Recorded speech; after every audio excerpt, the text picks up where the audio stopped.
The haboob came without warning, a towering wall of red dust that devoured the New Mexico territory whole. Sarah Mitchell never stood a chance as the storm threw her from her horse, burying her alive beneath suffocating layers of sand. Death seemed certain until rough hands broke through the darkness, clawing through earth to find her. The outcast Apache they called Nightwind felt her fading heartbeat through the ground itself, defying both nature and his tribe's ancient laws to save a settler woman. Some said the wind spirits guided him, others whispered of forbidden love, born in that crucible of dust and survival. But as dawn revealed the storm's aftermath, one question echoed across the mesas. How could a single act of compassion heal decades of bloodshed between two worlds? Before we jump back in, tell us where you're tuning in from. And if this story touches you, make sure you're subscribed, because tomorrow I've saved something extra special for you. Dawn crept across the New Mexico territory like a watercolor, painting, spreading ribbons of gold, and rose across the endless sky. Sarah Mitchell stood on her homestead's weathered porch, one hand absently touching the silver locket at her throat, her last connection to a life left behind in Boston. Inside, pressed between tarnished halves, lay a single desert marigold, as vibrant as the day she'd placed it there 3 years ago. The morning air carried the sharp scent of sage and imminent rain, though the cloudless sky betrayed no hints of the storm to come. Sarah's fingers worked methodically, braiding her oak-brown hair as she surveyed her small kingdom, 10 acres of stubborn earth that she and Thomas had claimed together before consumption claimed him instead. "No use dwelling, Sarah girl," she whispered to herself, a habit born of too many solitary days. The homestead's silence answered back, broken only by the distant cry of a red-tailed hawk and the gentle clinking of wind chimes Thomas had crafted from old horseshoes. Inside her modest cabin, the morning routine unfolded with practiced efficiency. The wood stove awakened with cedar kindling, and coffee soon perfumed the air. Sarah moved with the quiet grace of someone who had learned to find comfort in solitude, though her eyes still sometimes strayed to the empty chair where Thomas once sat, reading his beloved books of poetry. The letter that would change everything arrived with yesterday's supply wagon. Now it lay open on her pine table, her sister Mary's desperate penmanship stark against the cream paper. "Scarlet fever has taken hold. The doctor says I haven't much. And time. Please come, Sarah. I need to see you one last time." Sarah traced the words with a calloused finger, her throat tight. Mary, her last living relative, the one who had supported her decision to follow Thomas west when their parents had all but disowned her. The same Mary who sent pressed flowers and hopeful letters even after Thomas's death, when Sarah's grief had threatened to swallow her whole. A gust of wind rattled the cabin's windows, drawing her attention to the western horizon. Old Jim at the general store had warned of dust storms brewing, advised against any travel for at least a week. "Fool's errand to ride out now," he'd said, his rheumy eyes serious beneath his bushy brows. "Them storms'll swallow you whole, Miss Sarah," but Mary's letter had been dated 2 weeks ago. The thought of her sister lying alone in some Santa Fe hospital room, waiting for a reunion that might come too late, twisted something fierce in Sarah's chest. She packed with decisive movements: water canteens, dried beef, hard biscuits, her father's old Colt revolver, which she'd learned to shoot after the first time coyotes threatened her chickens, a spare shirt, matches wrapped in oilcloth, and her mother's Bible with its pages of family births and deaths. So many deaths. The silver locket seemed heavier than usual against her collarbone as she saddled Thunder, her reliable paint gelding. "Just 2 days' ride to Santa Fe," she murmured, stroking his dappled neck. "We've weathered worse, haven't we, old friend?" But as she swung into the saddle, something made her pause. Perhaps it was the way the wind had shifted, carrying an odd metallic taste. Or maybe it was the unnatural stillness that had fallen over the desert, as if every living creature was holding its breath. Sarah touched the locket once more, drawing strength from its familiar contours. Inside, beside the pressed flower, was inscribed a line from Thomas's favorite Tennyson poem, "Though much is taken, much abides." She had survived loss before. She would survive whatever lay ahead. With a gentle nudge of her heels, she guided Thunder toward the trail that would lead them north to Santa Fe.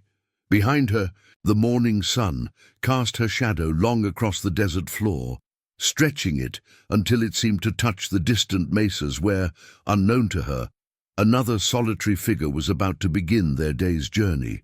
The wind picked up, and somewhere in its keening, Sarah could have sworn she heard her mother's voice from long ago.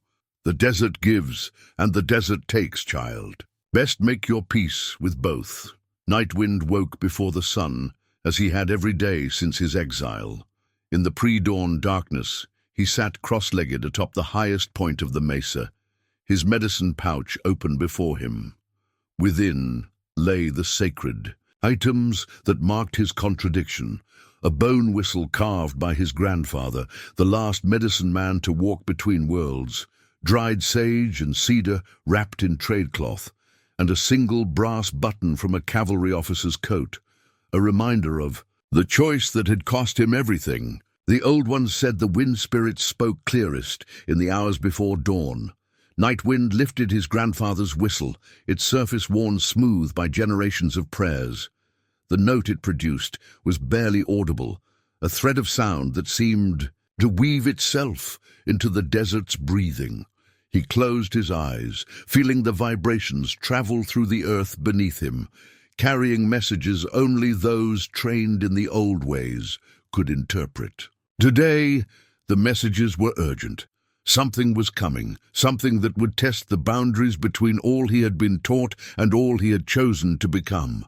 The brass button caught the first ray of sunrise, throwing back a sharp gleam that made him think of another morning 5 years ago when he had defied his tribe's wisdom.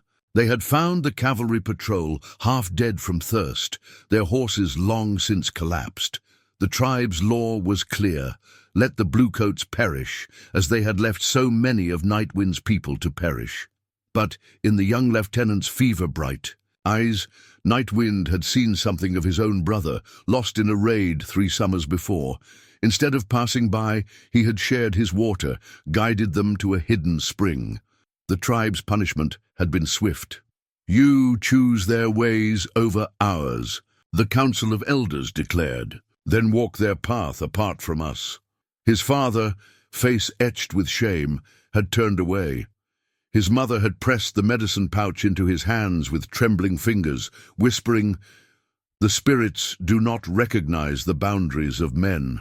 Now, he lived in the spaces between, too Apache for the settlers' towns, too tainted by mercy for his own people. The mesa became his home, the wind spirits his only constant companions. He learned their language better than any medicine man before him, reading the desert's warnings in every shift of sand and cloud. The rising sun painted the desert in shades of amber and rose, but Nightwind's attention was drawn to the western horizon. There, though no other eyes would yet notice, a strange heaviness gathered in the air.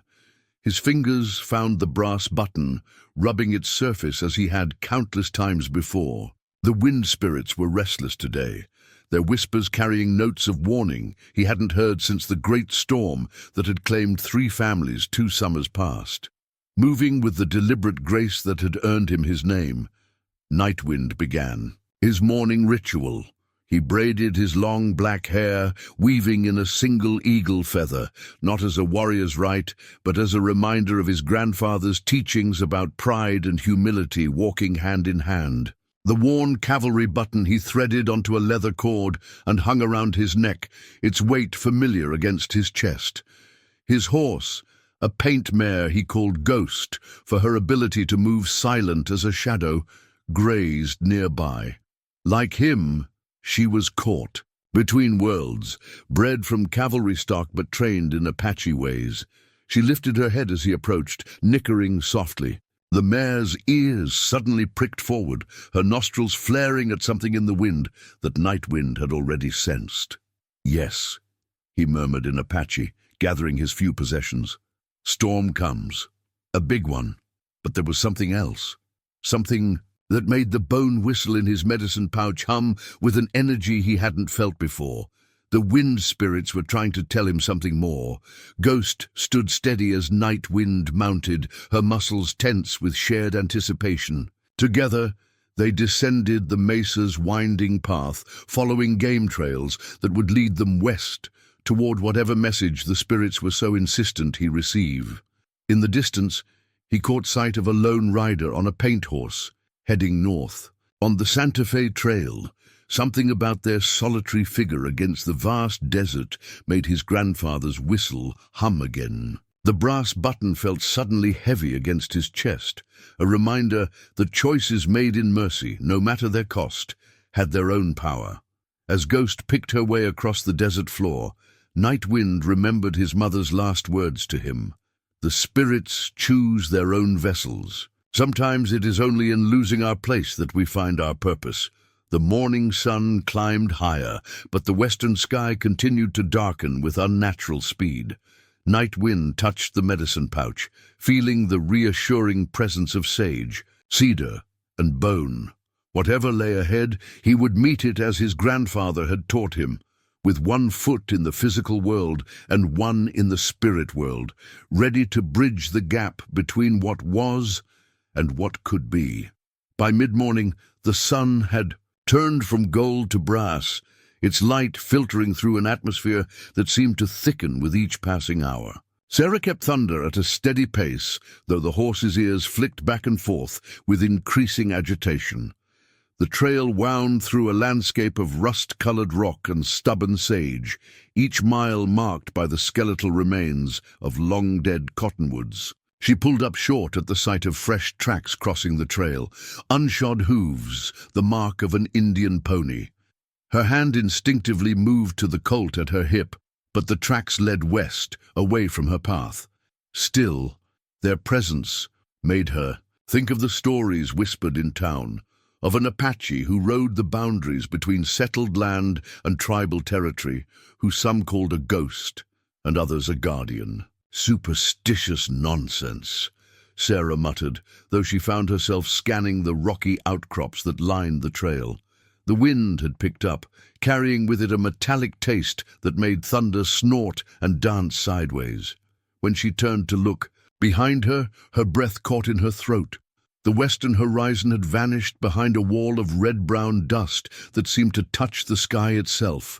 It roiled and churned like a living thing, devouring distance with terrifying speed. Sarah had seen dust storms before, but nothing like this monster that appeared to be swallowing the world. Miles away, Night Wind stood in Ghost's stirrups, reading the storm's approach with the wisdom of generations. The wind spirit screamed warnings in his ears. This was no ordinary haboob. The dust cloud moved with malevolent purpose, and in its depths he could hear the wails of trapped souls from storms past. His eyes caught movement on the northern trail. The rider he'd spotted earlier was now clearly visible, a woman alone, her horse growing more panicked by the moment. She was too far from safety, too exposed. The spirits had been right to draw him west. Their paths were meant to cross. Ghost needed no urging. She launched into a gallop, eating up the distance between them and the doomed rider. Night Wind could feel the storm's breath hot on his back, could taste the years of drought-baked earth it had gathered into its maw. His grandfather's whistle bounced against his chest, in counterpoint to Ghost's hoofbeats, its hollow reed filling with the storm's voice. Sarah saw him coming, a dark figure on a pale horse, emerging from the maze of rock formations like an apparition. Her first instinct was to run, but Thunder was nearly uncontrollable now, white-eyed with terror at the approaching storm. The rider drew closer and she saw his face, Apache, young but weathered, with eyes that seemed to look through the storm rather than at it. "Shelter!" he shouted in clear English, pointing to a cluster of boulders. "There's a depression." The storm struck before he could finish. It hit like a physical wall, knocking the breath from Sarah's lungs. Thunder reared, screaming in panic. She felt herself falling, the silver locket flying free from her neck. The last thing she saw was the Apache rider reaching for her, his face obscured by the red cloud that engulfed them both. The world became chaos. Night Wind lost sight of the woman as soon as she fell. Ghost stumbled, overwhelmed by the storm's fury, and he was forced to dismount. The wind spirits howled around him, but beneath their screaming he felt something else. A vibration in the earth, faint but steady. A heartbeat. He dropped to his knees, fingers splaying across the sand-choked ground. There, 20 paces to his left. The brass button at his throat hummed in harmony with his grandfather's whistle, confirming what the spirits were telling him. She was alive, buried in the red earth, but not for long if he didn't reach her. Moving blind through the storm, Night Wind followed the pulse beneath the earth. The sand tried to bury him too, coating his skin, filling his nose and mouth. But he had been taught since childhood to navigate by touch and spirit when sight failed. His hands found her arm first, then her shoulder. She was buried deep, the storm already trying to make her part of the desert forever. He dug with bare hands, his fingers bleeding as they scraped against hidden rocks. The wind spirits pressed around him, and for a moment he felt his grandfather's presence guiding his movements. This was why he had been led here, not just to save a life, but to bridge the chasm between peoples, as he had tried to do 5 years ago with the cavalry patrol. When he finally pulled her free, she was limp but breathing. Night Wind cradled her against his chest, using his body to shield her from the worst of the storm. The medicine pouch at his belt still held the sacred water his mother had blessed. To share it with an outsider was forbidden, but he had long since learned that some laws were made by men, and others by something far older and wiser. The storm raged on, but in the narrow space between them, as he helped her drink from the sacred water skin, time seemed to pause. Her eyes opened, clouded with dust and confusion, but holding no fear as they met his.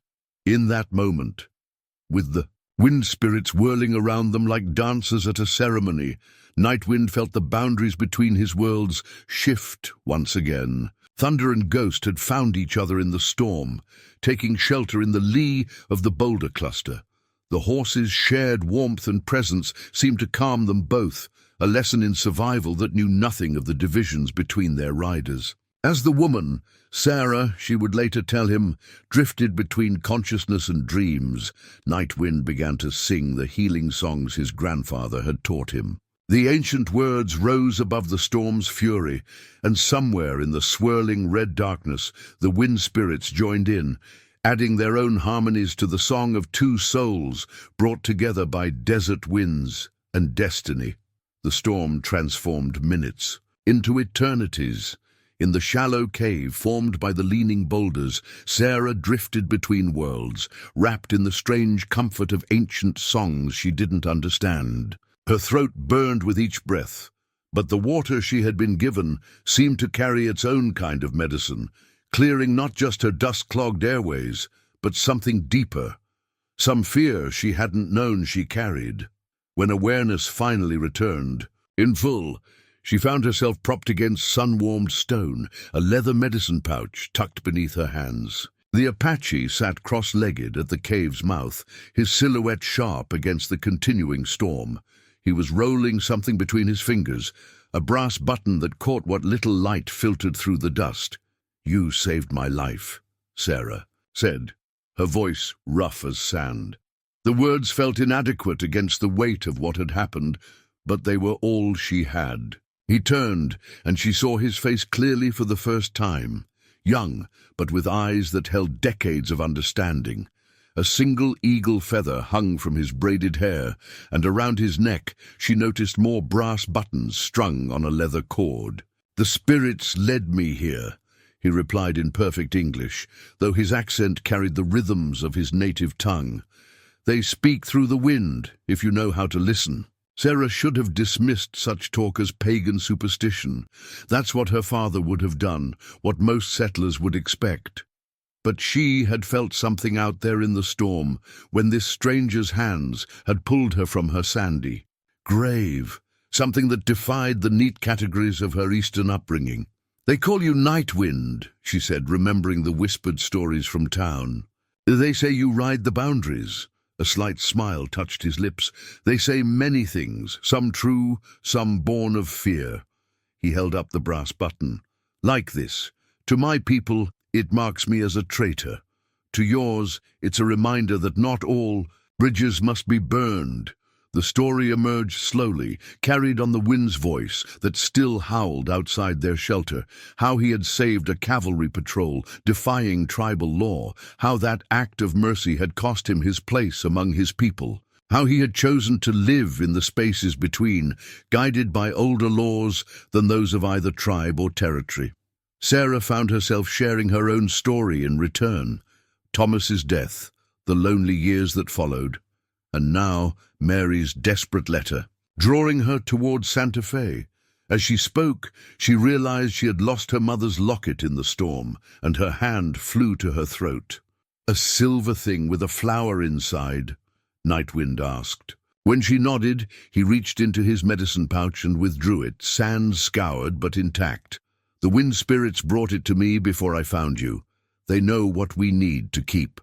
Their fingers brushed as he returned it, and Sarah felt a jolt of recognition, not of him, but of something he represented. A choice, perhaps, or a possibility she had never considered.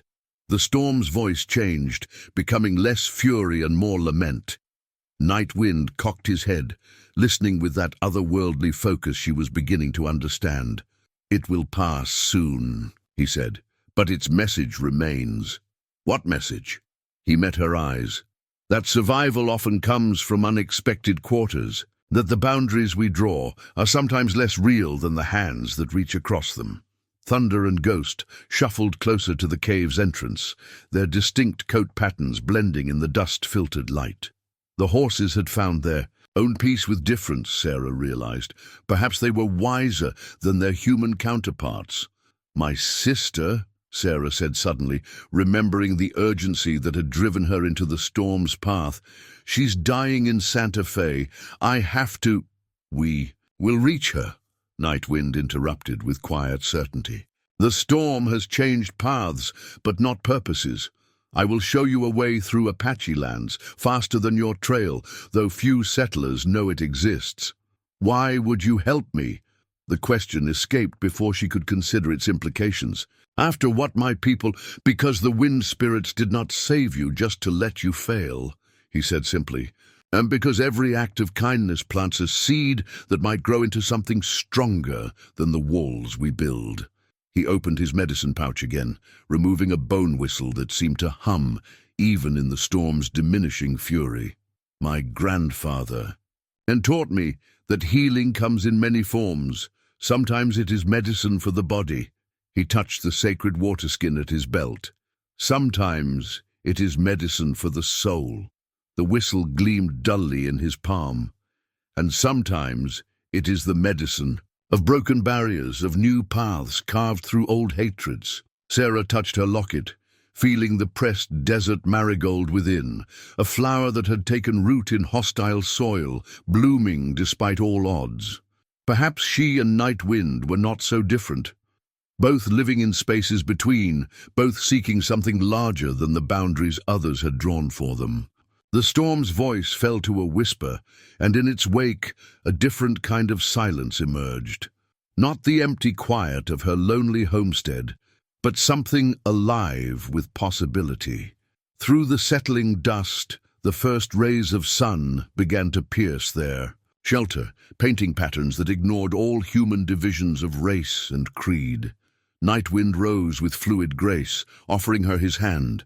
"The path ahead is clear now," he said, "but only if we walk it together." Sarah took his hand, feeling the strength in his grip, the calluses that spoke of a life lived on his own terms.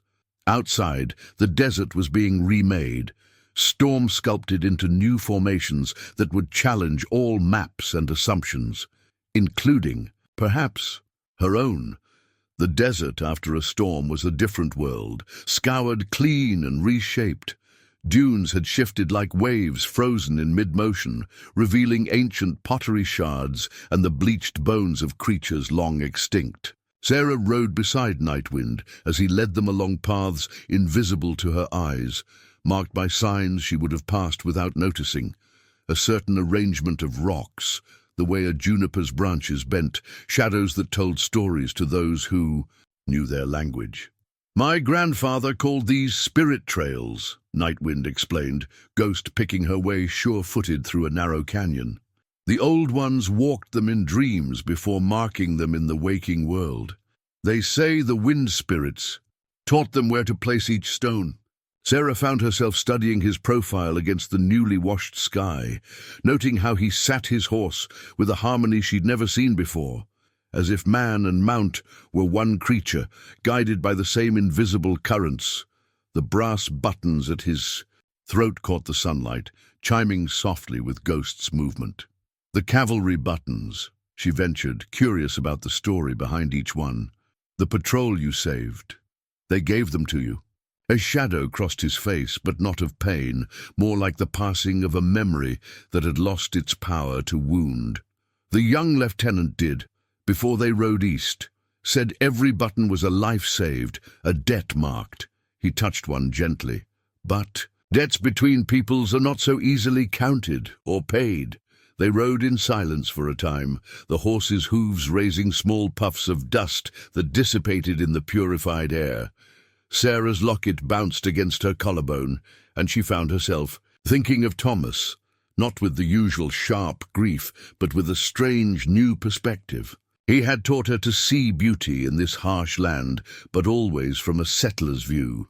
Now she was seeing it through different eyes, reading stories written in rock and wind. The canyon opened suddenly into a hidden valley, so green it made Sarah gasp. A spring bubbled from red rock, feeding a small pool surrounded by cottonwoods and willows. Bird song filled the air, and the tracks of deer and smaller creatures wrote tales in the damp earth. "Few outsiders know of this place." Nightwind said, dismounting to lead Ghost to water. "The Spanish missed it. The settlers' maps don't show it. Even many Apache ride past without seeing the signs." He helped Sarah down from Thunder, his hands strong and sure. "My grandfather brought me here to learn the oldest songs, the ones that speak of time before boundaries." Sarah knelt by the pool, marveling at her reflection in water so clear it seemed invisible. The woman who looked back at her was changed, dust-stained, wind-carved, but somehow more real than the proper Boston lady she'd once been. When she cupped her hands to drink, the water tasted of minerals older than human memory. Nightwind had removed his medicine pouch and was preparing something with practiced movements, dried herbs, crushed and mixed with water from the spring. The scent that rose was like nothing Sarah had encountered before, sharp and sweet at once, carrying hints of sage and cedar and something deeper. "Medicine for the journey," he explained, offering her a small drinking gourd. "My mother's blend. She said it helps one see past the surface of things." Sarah hesitated only a moment before drinking. The taste was complex, bitter then sweet. Like the truth of this land she thought she'd known.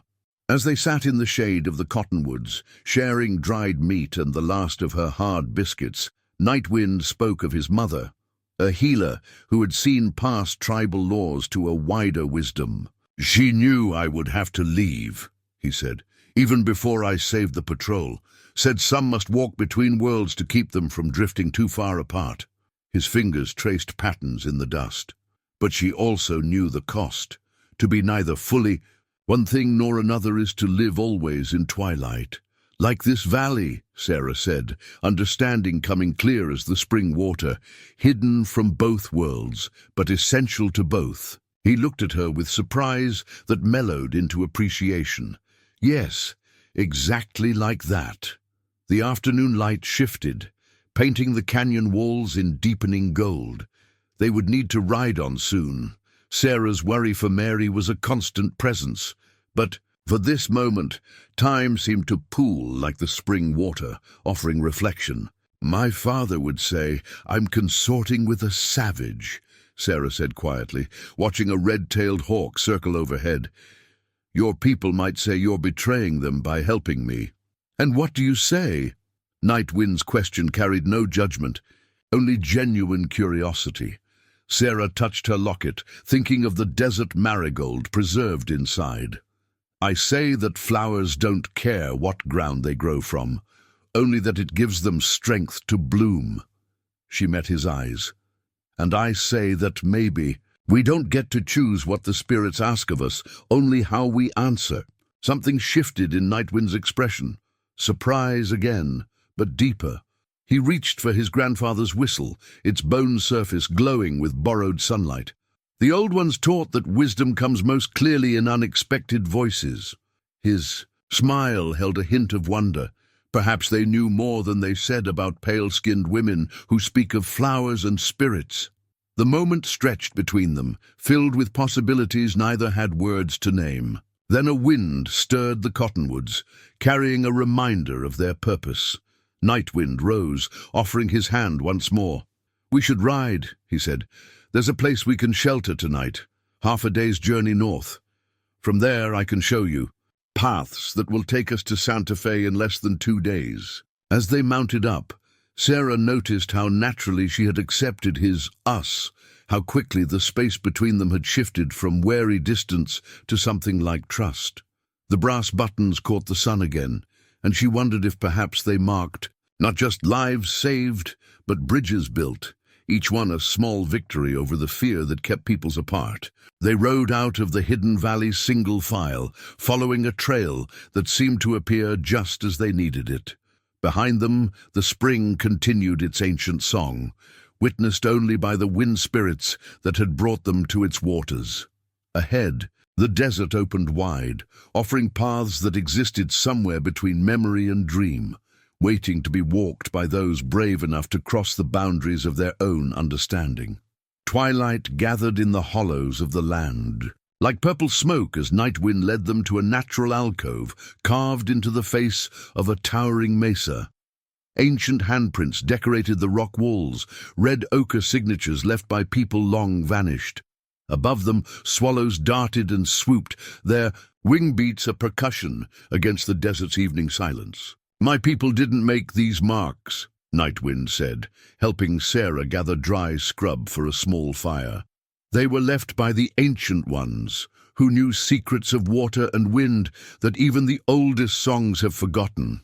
His hand traced the outline of one print, fingers fitting perfectly within the stained stone, but their wisdom lingers in places like this, if you know how to listen. Sarah arranged her bedroll in the alcove's shelter, watching as Nightwind moved through what was clearly a familiar routine. He spoke soft words to the horses in Apache, praising their sure-footedness. His movements were economical yet graceful, each action flowing into the next like water over stones. When he knelt to start the fire, she noticed a long scar on his forearm, silver in the fading light. "From the cavalry patrol?" she asked, nodding toward the mark. He glanced at it as if remembering. "No, from my own people when I tried to return 6 months after my exile. They said I had to choose, become fully Apache again, forsake all contact with settlers, or remain forever outcast." His smile held no bitterness. "I chose the path of twilight, like the swallows who nest in both cliff and cabin." The fire caught, sending shadows dancing across the pictographs. Sarah retrieved the last of her coffee from her saddlebags, a luxury she had been saving, but one that felt right to share. Nightwind accepted the tin cup with grave courtesy, inhaling the unfamiliar aroma with interest. "My father was a minister," Sarah said, watching him sample the bitter drink. "He believed everything was either right or wrong, saved or damned. No twilight paths in his world." She touched her locket. "When I chose to follow Thomas West, Father said I was dead to him, as if love itself could be wrong if it didn't fit his understanding." Nightwind considered this, rolling the coffee's taste on his tongue. "The settler's god seems very certain about many things," he said finally. "The wind spirits are more like questions than answers. They ask us to listen rather than obey." The coffee's warmth spread through Sarah's chest, mingling with something else, a feeling of being truly heard, perhaps for the first time since Thomas's death. "Tell me about the patrol," she said softly, "the one that earned you those buttons." He was quiet for a long moment, watching the fire. When he spoke, his voice carried the cadence of a story passed down, though it was his own. They were young, most of them, lost their horses to thieves, then lost their way trying to reach the fort. "I found them 3 days into a 5-day water supply, walking in circles in the Badlands." He touched one of the brass buttons. The lieutenant was carrying his youngest private, barely more than a boy. They all had wives, mothers, children waiting. The tribal council said their deaths would be justice for past wrongs. But my grandfather's teaching spoke of a different justice, one that flows like water, healing rather than drowning. Sarah thought of her sister Mary, waiting in Santa Fe, of how Nightwind was risking his people's anger again to help her reach another settler in need. "Your grandfather sounds like a wise man.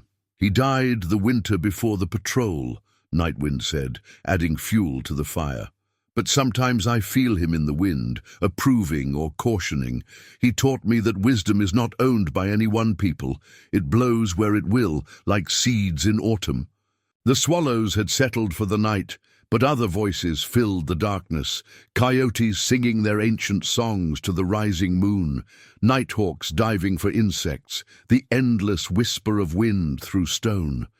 Sarah found herself sharing stories of her own, of Thomas teaching her to read the weather, of Mary's letters that kept her tethered to hope after his death, of the first time she had felt this desert's harsh beauty seep into her bones. Nightwind listened with the same intensity he gave to the wind spirits, asking questions that revealed his genuine curiosity about her world.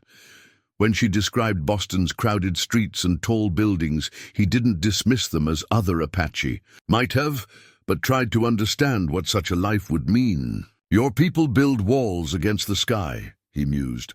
"While mine try to live so lightly we leave no trace. Perhaps there is wisdom in both ways, if we could learn to blend them." The fire burned low, casting just enough light to see his face. Sarah noticed how the shadows softened his features, blending his Apache angles with something almost universal, neither white nor red, but simply human. She wondered if he saw something similar in her, stripped of the civilized veneer she'd brought from the East. "What will you do?" she asked. "After you've helped me reach Santa Fe?" His hand went to his medicine pouch, fingers brushing the bone. "Whistle within." "The wind spirits rarely show more than the next step of the path, but since meeting you—" He paused, choosing his words carefully. "I begin to think that my exile may not be a punishment, but a preparation. Perhaps there is work to be done in the Twilight Lands, building bridges between worlds." Sarah thought of her homestead, standing empty under the stars, of how lonely it had felt before the storm threw her into Nightwind's path, of how the desert bloomed most beautifully in places where different soils met and mingled.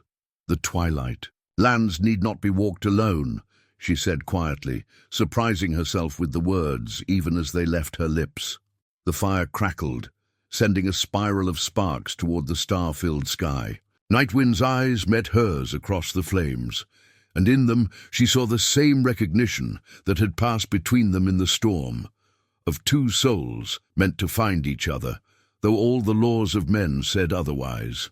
He reached for his grandfather's whistle, its hollow reed catching the firelight like a promise.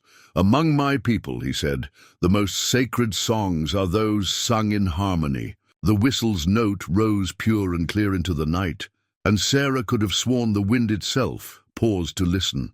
Dawn painted the eastern sky in watercolor shades of rose and gold, but Nightwind's attention was fixed on the western horizon. Something in the wind's voice had changed during the night, a warning threaded through its usual morning songs. He stood at the alcove's edge, grandfather's whistle pressed to his lips, trying to understand the spirit's message. Sarah emerged from her bedroll, reading his tension immediately. During their day of travel together, she had learned to trust his connection to the desert's hidden language. "What is it?" "Riders," he said quietly, tucking the whistle away. "Many horses moving fast. Not Apache. They ride too heavy, too direct." His hand went to the brass buttons at his throat. "Cavalry patrol, most likely. And they're cutting across our path to Santa Fe." Sarah's heart clenched. A patrol finding her alone with an Apache warrior, even one bearing cavalry buttons, could end badly, especially now with tensions running high after recent raids along the territory's eastern edge. "How long do we have? 2 hours, maybe? Less." Night wind was already moving, breaking down their camp with practiced efficiency. "There's another way to Santa Fe, longer, through rougher country. The patrol won't follow us there." Sarah thought of Mary, waiting in her sickbed, of the precious time another detour would cost. "How much longer?" "A day, perhaps more." He paused in his work, meeting her eyes. "I know your sister calls you, but better to arrive late than not at all." The morning wind gusted suddenly, carrying a cloud of dust and the distant thunder of hoofbeats. Night wind cocked his head, listening. "They've changed direction. Someone's tracking us." Sarah's hand went to her locket, a habit born of anxiety. Inside, the pressed marigold seemed to whisper of choices and consequences. "Could we split up? I could ride ahead while you—" "No." The word came sharp as a hawk's cry. Nightwind's face softened immediately, but his tone remained firm. "The spirits brought us together for a reason. Breaking that bond now would be unwise." He touched his medicine pouch, then made a decision. Quickly he began mixing herbs from different pouches, creating a paste that he used to draw symbols. "On both horses' flanks." "Old medicine," he explained, "to hide our tracks from unfriendly eyes." They mounted up just as the sun cleared the horizon. Night wind led them up a narrow trail that seemed to vanish even as they rode it, Ghost picking her way through loose shale with supernatural sure-footedness. Thunder followed trustingly, having learned to take his cues from the Apache mare. The new path took them higher into the red rock country, through splits in the stone so narrow they had to ride single file, their stirrups sometimes scraping the walls. Sarah found herself holding her breath at each tight passage. But Night Wind never hesitated. He rode as if following a trail marked in his memory, or perhaps in the wind itself. By mid-morning, they could hear the patrol more clearly. The jingle of cavalry tack, the sharp commands of officers, the rhythmic drum of shod hooves on stone. The sounds echoed strangely through the canyon lands, making it hard to judge distance or direction. They stopped to rest the horses in a hidden grotto, its entrance concealed by a curtain of hanging vines.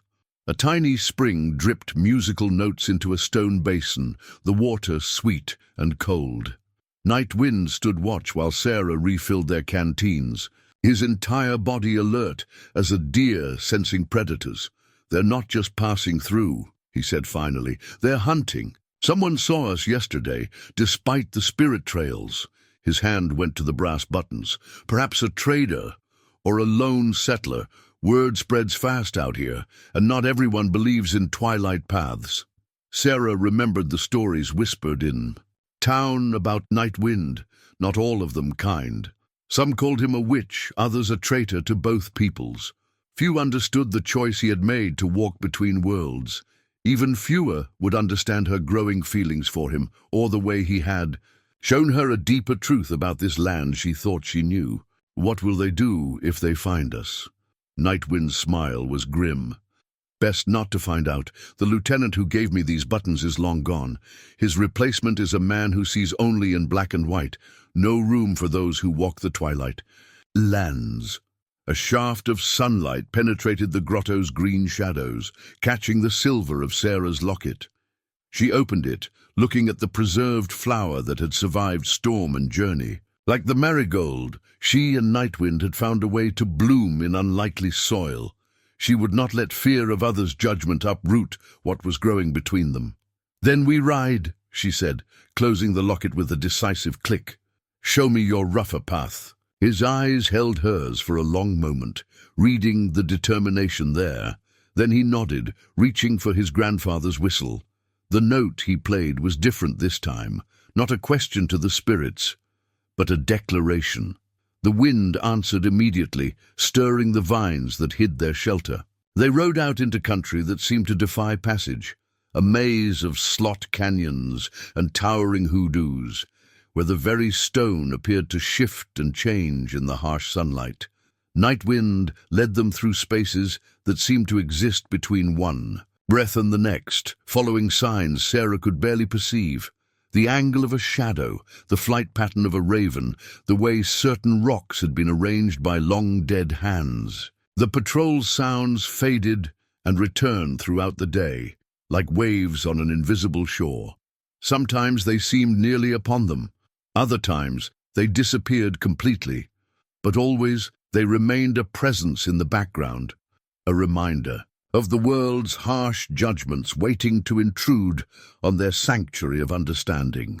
As the sun began its westward slide, they came to a place where the canyon walls drew back, revealing a vista that stole Sarah's breath. Below them stretched a valley unlike any she had seen before, a garden of stone flowers, each formation carved by wind and time into impossible shapes. And there, threading through the stone garden like a silver ribbon, was a path that seemed to lead straight toward Santa Fe. The Valley of Voices, Nightwind said softly. My grandfather's people believed it was here that the wind spirits first taught humans to sing.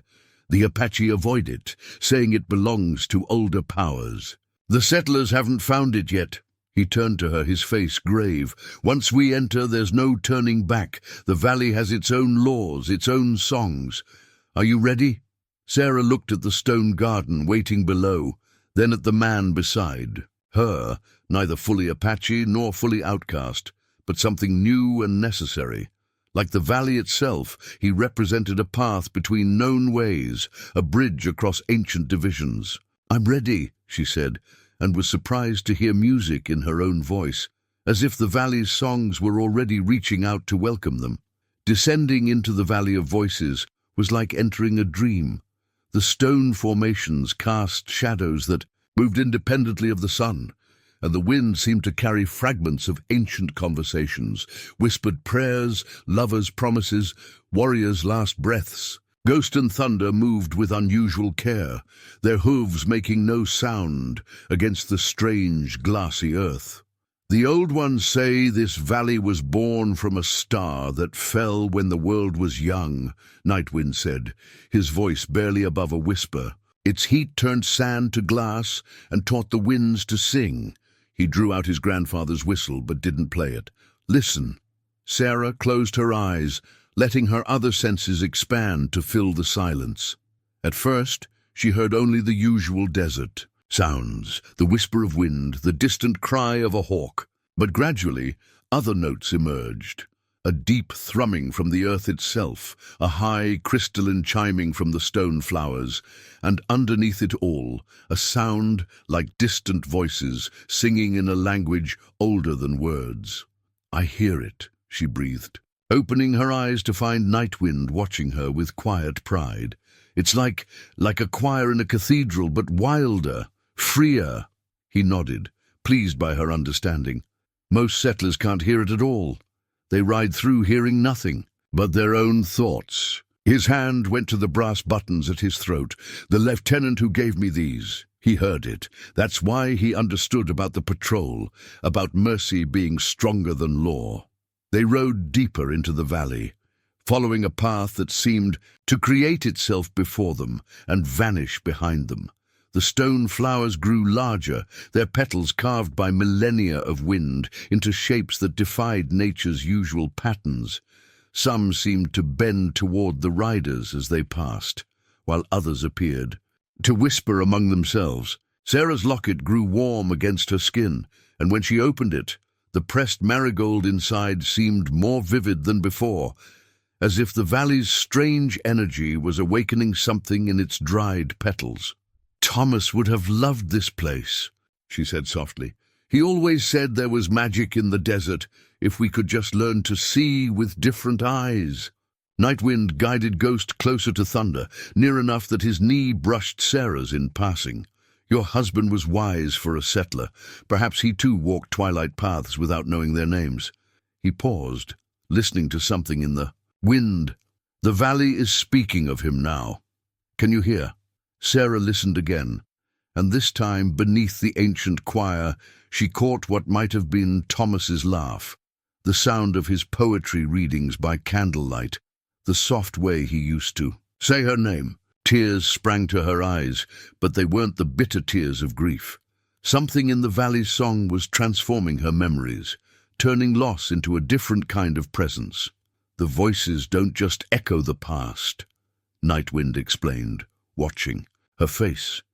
They sing of what might be, if we're brave enough to hear it. He touched his medicine pouch. My grandfather said this valley exists in the space between heartbeats, where all possibilities live. A formation of stone flowers ahead of them began to chime in harmony, their crystalline notes building into a song that made Sarah's skin prickle with recognition, though she knew she'd never heard it before. Nightwind drew out his grandfather's whistle, and this time he played a note that joined perfectly with the valley's music. The effect was immediate and extraordinary. The path before them widened, and the stone flowers bent away like a curtain drawing back. In the space revealed, Sarah saw something that made her gasp, a series of petroglyphs carved into a smooth rock face, showing figures that seemed to step beyond their tribal boundaries. Apache and settler, warrior and woman, all with hands clasped in gestures of peace. How old are these? She asked, dismounting to look closer. The carvings seemed to shift as she watched, telling slightly different stories depending on how the light struck them. The valley exists outside of time, Nightwind said, joining her on the ground. What we see in its stones often reveals more about ourselves than about the past. He traced one of the figures with a gentle finger. When I first found this place, these showed only war and separation. Now, Sarah saw what he meant. The petroglyphs seemed to be changing even as they watched, the figures drawing closer together, their features becoming less distinct, less bound by race or tribe. They're like us, she whispered, neither one thing nor the other, but something new. Nightwind's hand found hers, his fingers intertwining with hers, as naturally as the valley's voices blended with the wind. The old ones believed that great changes begin in places like this, where boundaries blur and new songs are born. His voice took on the cadence of storytelling. They said that when the world needs healing, the valley calls to those who can sing a different kind of medicine. The stone flowers around them began to chime again, their music building into something that seemed to vibrate in Sarah's very bones. She felt the weight of her mother's locket, Nightwind's hand in hers, the press of Thomas's memory, and Mary's urgent need all swirling together in the valley's song. Past and future, love and loss, duty and desire, all of it crystallizing into a single clear note of possibility. What happens now? She asked, though something in her heart already knew the answer. Nightwind lifted their joined hands, pressing them against the petroglyphs. The stone was warm, alive with the valley's strange energy. Now we choose, he said simply. The valley has shown us a path, but we must decide to walk it. His other hand went to the brass buttons at his throat. Like these, each choice we make leaves a mark on the world. The question is, what song do we want that mark to sing? The valley's voices swelled around them, and in their harmony, Sarah heard echoes of other choices, other bridges built across seemingly impossible divides. She thought of her father's rigid certainties, of the tribal council's harsh judgment, of all the forces that said two people like them could never find common ground. But here, in this place between worlds, with the earth itself singing of new possibilities, those old barriers seemed as insubstantial as morning mist. Thunder and Ghost had drawn close together, their different breeding forgotten as they shared the valley's strange peace. Above them, A formation of stone flowers began to bloom, their petals opening to reveal cores that glowed with a soft, pearl-like light. The sight filled Sarah with a wild hope, a sense that perhaps she and Night Wind were not just two people defying convention, but the beginning of something larger, something the valley itself had been waiting to witness. "I choose the twilight path," she said, her voice joining naturally with the valley's song. "Whatever comes, we face it together." Nightwind's smile was like sunrise breaking over the desert. He reached for his grandfather's whistle, and the note he played seemed to make the very air shimmer with possibility. The valley's voices rose in answer, weaving their story into its ancient harmony, adding one more thread to its tapestry of hope and transformation. The Valley of Voices released them into a golden afternoon, its song fading to a whisper that lingered in their memories like the echoes of a dream. Santa Fe sprawled before them in the distance, its adobe walls glowing amber in the slanting light. Church bells carried across the plain, marking the hour with bronze voices that seemed crude and mechanical after the valley's ancient music. Nightwind drew Ghost to a halt atop a rise, his expression unreadable as he studied the town's outline. The brass buttons at his throat caught the sun, sending small flashes of light across the distance like signals to an unseen watcher. "This is as far as I should go," he said quietly. "My presence in town would raise too many questions, especially with that patrol still searching." But Sarah heard the unspoken words beneath his practical tone. The valley's magic was already fading, reality's harsh boundaries reasserting themselves. "No," Sarah said, surprising herself with her firmness. "We decided in the valley, together whatever comes." She touched her locket, drawing strength from the desert marigold preserved within. "Mary's not just my sister anymore. She's the first test of the path we've chosen." Thunder shifted beneath her, sensing her tension. The horse had changed during their journey, learning to move more like Ghost, to read the wind's messages in his own way.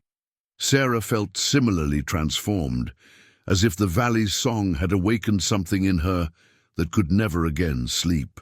Night. Wind's hand went to his medicine pouch, fingers brushing his grandfather's whistle.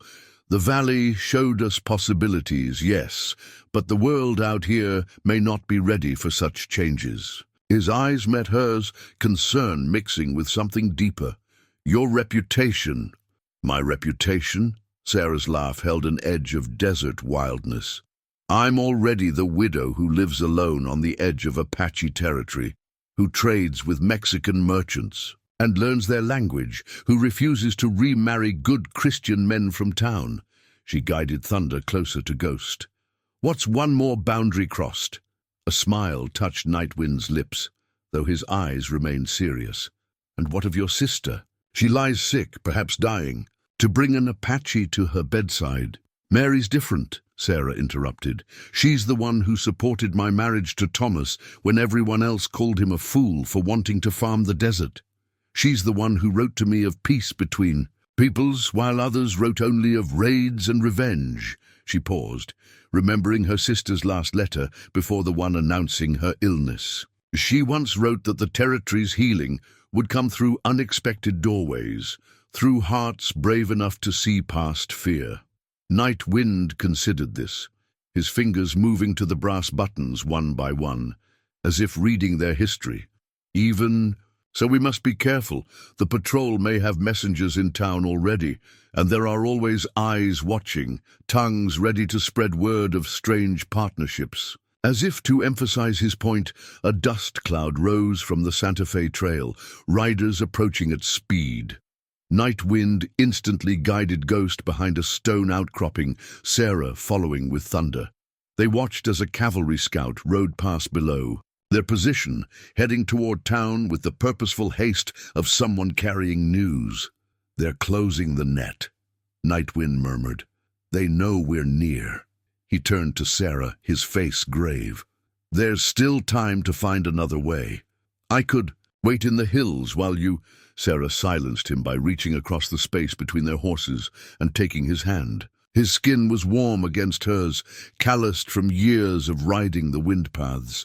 In the valley, you said choices leave marks on the world. What mark do we make if we hide from the first challenge we face? He interlaced his fingers with hers, the gesture as natural as breathing. The valley's magic is strong medicine, he said softly. But out here, we face older medicines. Fear, hatred, the weight of history. Then we make new medicine, Sarah replied, remembering the petroglyphs that had shifted and changed as they watched. Isn't that what your grandfather taught you? That healing comes in unexpected forms.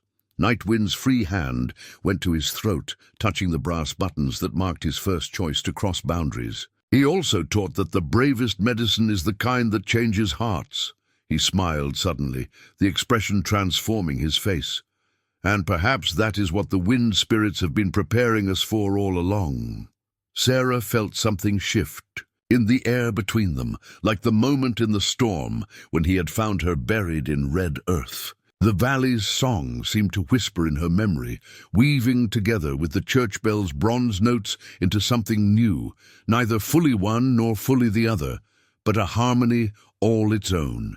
We'll need a story, Nightwind said, practical even, as his eyes held the light of possibility, a reason for my presence that even suspicious minds might accept. Sarah thought of the cavalry buttons, of the patrol he had saved. The truth, she said simply, or part of it. You're my guide, hired to help me reach my sick sister when the regular trail was blocked by storms. She touched her locket. The best medicine often grows from seeds of truth. He nodded slowly, appreciation warming his gaze. And if anyone asks about the brass buttons, let them ask. Every question is a chance to plant a seed of understanding. She straightened in her saddle, feeling the strength that had carried her through storm and loss and transformation. Mary first. Then whatever comes, we face it together. Nightwind lifted their joined hands to his lips, the gesture both courtly and wild like everything about him. The valley's song changes those who truly hear it, he said softly. I begin to think it chose us as much as we chose it. The sun was sinking toward the western mesas, painting the sky in colors that reminded Sarah of the stoneflower's strange light. Below, Santa Fe waited with its mix of Spanish bells and American business, Apache shadows and Mexican music, a town of boundaries already blurring, though few of its inhabitants realized it yet. We should arrive at dusk, Nightwind said, reading the sun's position. The hours between day and night are twilight times, when barriers grow thin. He drew out his grandfather's whistle, its bone surface glowing with captured sunlight. Shall I ask the wind spirits to walk with us? Sarah nodded, and the whistle's pure note rose into the evening air. The wind answered immediately, carrying with it a faint echo of the valley's song. As they rode toward Santa Fe's waiting walls, Sarah felt that echo settle into her bones, a reminder that some medicines worked slowly, changing the world one heart at a time. Santa Fe's evening streets were a maze of shadows and whispers. Sarah and Nightwind rode between adobe walls that seemed to lean inward, watching their passage with hollow-eyed windows. The town's usual bustling commerce had quieted, but there was nothing peaceful in the silence. Eyes followed them from doorways and behind drawn curtains, marking their strange partnership with the quick judgments of frontier prejudice. Nightwind rode slightly behind Sarah, Ghost's hooves eerily silent on the packed earth. His posture was relaxed, but Sarah had learned to read the subtle signs of his alertness, the angle of his head, catching wind sounds, the way his hand stayed near his medicine pouch.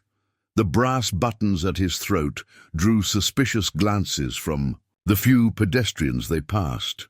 A group of town worthies stood outside the general store, their conversation dying as Sarah and Nightwind approached. Sarah recognized Jeremiah Fuller, the bank owner who had tried to buy her homestead after Thomas's death, and Reverend Matthews, who had stopped calling on her when she refused to move into town where decent folk could keep an eye on her. Mrs. Mitchell, Fuller's greeting carried the weight of weighted speculation. "We'd heard you were delayed by the storm." His eyes slid to Night Wind, narrow with calculation. "Found yourself a guide, I see." Sarah felt Night Wind's presence, behind her like a wall of quiet strength. "Mr. Fuller, Reverend Matthews, yes, I was fortunate to find help when the storm hit. My sister's condition—" "Your sister," Reverend Matthews interrupted, his voice carrying the practiced concern that barely masked judgment, "has been asking for you.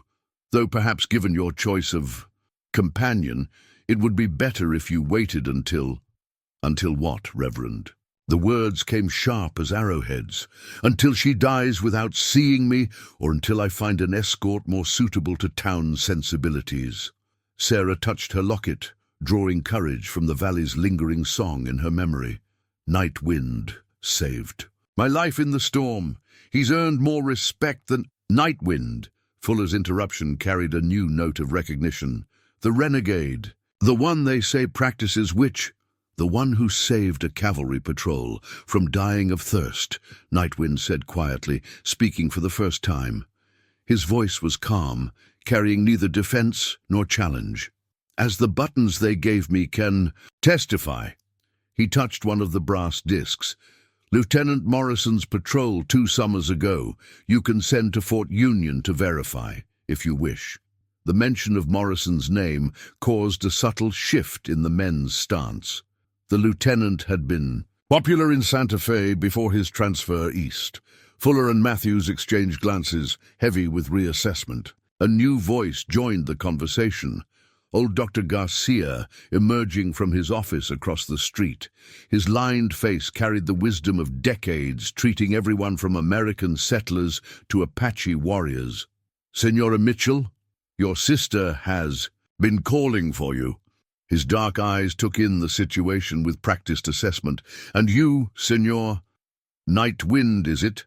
I have heard of your healing songs. Perhaps you know something of the fever medicines your people use?" Night Wind inclined his head with grave courtesy. "My grandfather was a medicine man. He taught me many things before he walked the spirit road." "Then you are both welcome." Garcia's tone carried the authority of one who had long since stopped caring about social boundaries when healing was needed. "Mary's fever fights against my usual remedies. If there is wisdom to be found in other traditions, I would hear it." Sarah felt tears press against her eyes, the first kindness they'd encountered hitting her harder than the suspicion. Night Wind must have sensed her emotion, because Ghost moved slightly closer, his presence steadying. "Now see here," Fuller began, but Garcia cut him off with the impatience of a healer interrupted. "I see a sick woman who needs her sister, and 2 people who have braved both storm and prejudice to reach her." The old doctor's voice crackled with authority. "I see medicine that might be shared, if we are wise enough to listen." "What do you see, Senor Banker, besides your own narrow fears?" Fuller's face darkened, but before he could respond, the sound of horses approached from the town's eastern edge. The cavalry scout they'd seen earlier rode into view, accompanied by 2 other soldiers.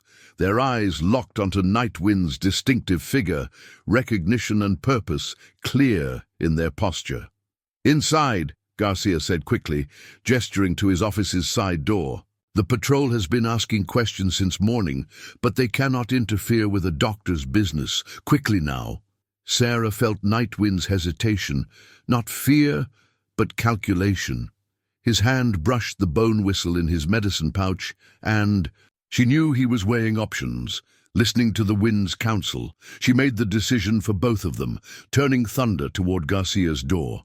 After a moment, Ghost followed. They dismounted in the narrow alley beside the doctor's office, the evening shadows deepening around them. Garcia led them through a small door into a room that smelled of herbs, both familiar and exotic. The cavalry patrol's voices carried through. The front window, questioning Fuller and Matthews. "Mary is upstairs," Garcia said, lighting a lamp. "The fever is high tonight. She asks for you, Senora, but sometimes her mind wanders." He turned to Night Wind. "You know of fever medicines?" Nightwind opened his medicine pouch, bringing out small bundles of dried herbs. My grandfather taught that some fevers come from anger trapped in the body. The healing must touch both flesh and spirit. His fingers moved through the herbs with practiced knowledge. These, brewed with prayer and the right songs. Brujeria! Matthew's voice came through the window, heavy with accusation. Witchcraft and heathen magic. Medicine, Garcia corrected firmly, comes in many forms, as does wisdom. He took the herbs Nightwind offered, examining them with professional interest. Ah, yes, I know this one. My grandmother used it before the Americans came with their modern methods. Sarah felt caught between worlds, her sister's need pulling her upstairs, while Nightwind's presence anchored her. In this moment of choice, the valley's song seemed to whisper in her memory, reminding her that new paths often began in such divided moments. Go to her, Nightwind said softly, reading her tension. The medicine will take time to prepare properly. Songs must be sung, and prayers offered to the wind spirits. His eyes held hers. I will be here when you return. The promise in his words carried echoes of their time in the valley, of choices made and paths chosen. Sarah touched her locket once more, feeling the pressed marigold's presence like a blessing. Then she followed Garcia toward the stairs, leaving Nightwind in the lamplit room with his medicines and songs. Behind her, she heard the whistle's first pure note rise above the patrol's questioning voices, carrying with it the wind's wild harmony. And in that sound, she heard the beginning of a new medicine, one that might heal more than just her sister's fever. The stairs to Mary's sick room creaked beneath Sarah's feet, each step carrying her further from Nightwind's whistle song and closer to her sister's fever dreams. Dr. Garcia's lamp cast wavering shadows on the adobe walls, like spirit dancers caught between worlds. At the top of the stairs, he paused, turning to Sarah with eyes that held both kindness and warning. She burns, he said softly. The fever takes her to strange places. Sometimes she speaks of your parents, of Boston. Other times, he hesitated. Other times she speaks of things yet to come, as if the fever lets her see through time itself. Sarah touched her locket, drawing strength from its familiar weight. Mary always saw more clearly than most, she whispered. Even as children, she knew things before they happened. Garcia nodded, unsurprised. There are old stories in my family, of fever-seers, those whose illnesses lifted the veil between what is and what might be. He opened the door to Mary's room.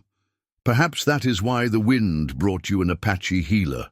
Some medicines work on more than just the body. Mary lay in a narrow bed beneath the room's single window. Moonlight painted her face in silver, highlighting cheekbones sharpened by illness. Her dark hair, so like Sarah's own, spread across the pillow like spilled ink. At the sound of their entrance, her eyes opened, fever-bright but instantly focusing on Sarah. I saw you, Mary whispered, her voice cracking with dryness. In the storm. The red dust tried to take you, but he found you. The one who walks between worlds. She reached out with a trembling hand. I tried to wait. Sarah rushed to the bedside, clasping her sister's burning fingers. I'm here now. Rest easy. She fought back tears at how frail Mary felt, how the fever had hollowed her vibrant sister into this ghost-like figure. We brought medicine, different medicine, but yes. Mary's grip tightened suddenly, surprising strength in her wasted fingers. The valley showed you the way. I saw that too in my fever dreams, the stone flowers singing. Her eyes drifted past Sarah to some distant vision. He carries brass buttons and wind songs. The spirits led him to you because... She fell back. Against the pillows, energy spent. Below, Nightwind's whistle song rose clearer, carrying through the evening air like a thread of silver. Mary's eyes closed, a smile touching her cracked lips. Grandfather's song, she murmured. Not your grandfather's, sister. His. The one who knew how to heal the spaces between peoples. Sarah exchanged glances with Garcia, who stood watching, with thoughtful eyes. She speaks truth even in fever, he said quietly. "The old Apache medicine man who taught Night Wind. He was known for healing more than just bodies. They said he could mend the torn places between tribes, between worlds." He moved to check Mary's pulse, until the fears of men proved stronger than his medicine. In the room below, Night Wind had begun to sing, his voice weaving through the whistle's notes in a complex harmony. The sound seemed to make the very air vibrate, stirring the curtains, though no wind blew. Mary's breathing eased slightly, falling into rhythm with the song. "Tell me about the valley," she whispered, eyes still closed. "Tell me what you chose there, little sister. I need to know if what I saw in my fever dreams was true." Sarah stroked, her sister's hair feeling the heat radiate from her skull.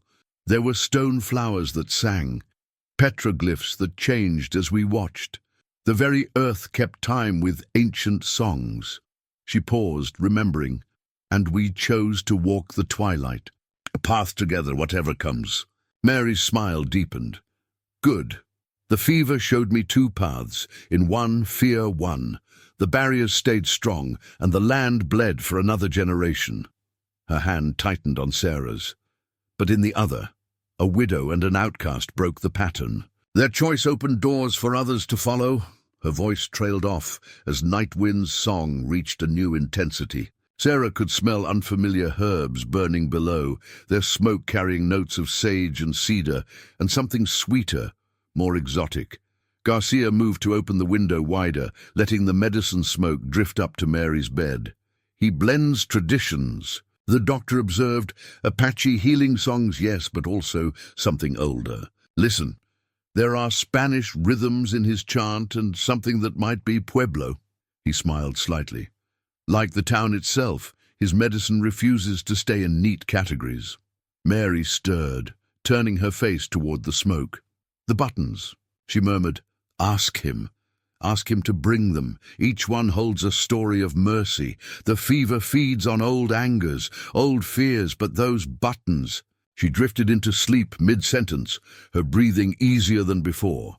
Sarah rose quietly, meaning to go down and relay Mary's request, but Garcia caught her arm. "Wait," he said softly. "The healing song must not be interrupted. See?" The smoke had formed patterns in the moonlight, dancing figures that seemed to step between worlds. Nightwind's voice had taken on an otherworldly quality, as if the wind spirits themselves were singing through him. Sarah remembered the Valley of Voices, how its ancient songs had transformed everything they touched. "My grandmother," Garcia said, watching the smoke dancers, would say that true healing happens in such moments, when barriers blur and the world remembers it was once whole. He checked Mary's pulse again, nodding in satisfaction. The fever is already lessening, but more importantly, she dreams of hope now, not fear. Sarah touched her locket, feeling the pressed marigold inside pulse with a life of its own. Below, Nightwind's song wove together threads of many traditions into something new, neither Apache nor settler, neither old nor new, but a medicine for the spaces between. Like their love, she realized, like the path they had chosen. "Rest now," she whispered to her sleeping sister. "Dream your fevered dreams of what might be. When you wake, we'll tell you how the valley's song led us here, and why some boundaries are meant to be crossed." The smoke dancers whirled more slowly now, their forms suggesting figures from the valley's petroglyphs. People stepping past their tribe's borders, reaching across divisions to clasp hands in peace. Nightwind's voice grew softer, the healing song becoming a lullaby for all the wounded spaces between peoples. And in her fever dreams, Mary smiled, perhaps seeing further down the twilight path than any of them yet could. Dawn crept into Santa Fe like a thief, stealing shadows from corners and replacing them with harsh truths. Sarah stood at Mary's window, watching the town awaken, while her sister slept more peacefully than she had in days. The fever had broken sometime in the night, driven back by Nightwind's medicine songs and Garcia's careful tending. But with Morning came new dangers, carried on the wind like storm clouds gathering. They could hear the patrol's horses in the plaza, their shod hooves striking sparks of sound from the packed earth. More worrying were the voices, clusters of townspeople gathering, their talk a mix of speculation and suspicion about the Apache healer in their midst. Sarah's fingers found her locket, warming the silver with her touch as she listened to the town's fear building like pressure before a storm. "They say he's a witch man," came one voice, carrying clearly through the morning air, "that he left his own people to practice dark medicines." "Saved Morrison's patrol, I heard," another countered. "Got buttons to prove it. Could be stolen." A third voice insisted. "You know how crafty they can be." Below in Garcia's office, Nightwind moved through his morning prayers with deliberate calm, though Sarah knew he heard every word. The bone whistle song was quieter now, meant for spirits rather than healing, but she could feel its vibrations in the floor beneath her feet. They spoke of patience, of waiting for the wind to change, but also of readiness for whatever might. "Come." Dr. Garcia entered Mary's room with his usual quiet efficiency, checking her pulse and temperature. "The fever is much reduced," he said, satisfaction clear in his voice. "Your Apache friend's medicines. I have not seen their like since my grandmother's time." He paused, listening to the voices outside.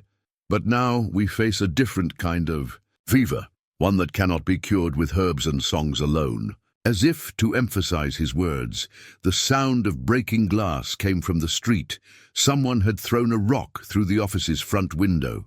Sarah started toward the stairs, but Garcia caught her arm. "Wait," he said softly. "Watch." Below, they heard Nightwind's measured footsteps crossing to the broken window. The voices outside quieted, held by the dignity of his movement. He bent to pick up the rock, examining it with the same careful attention he gave to his medicines. "This stone," his voice carried clearly to the gathered townspeople, "has a story in it. See how the red streaks run through the white quartz, like blood through bone, like different peoples sharing the same land." He placed the rock on Garcia's examining table. "It could be a weapon, yes, or it could be medicine if we learn to read its story properly." A murmur ran through the crowd, not quite acceptance, but not pure hostility either.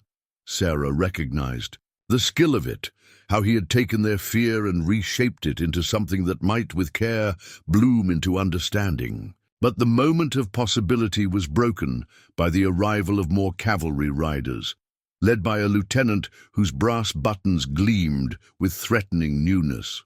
Unlike the ones Nightwind wore, these had never been given in gratitude, only issued by regulation.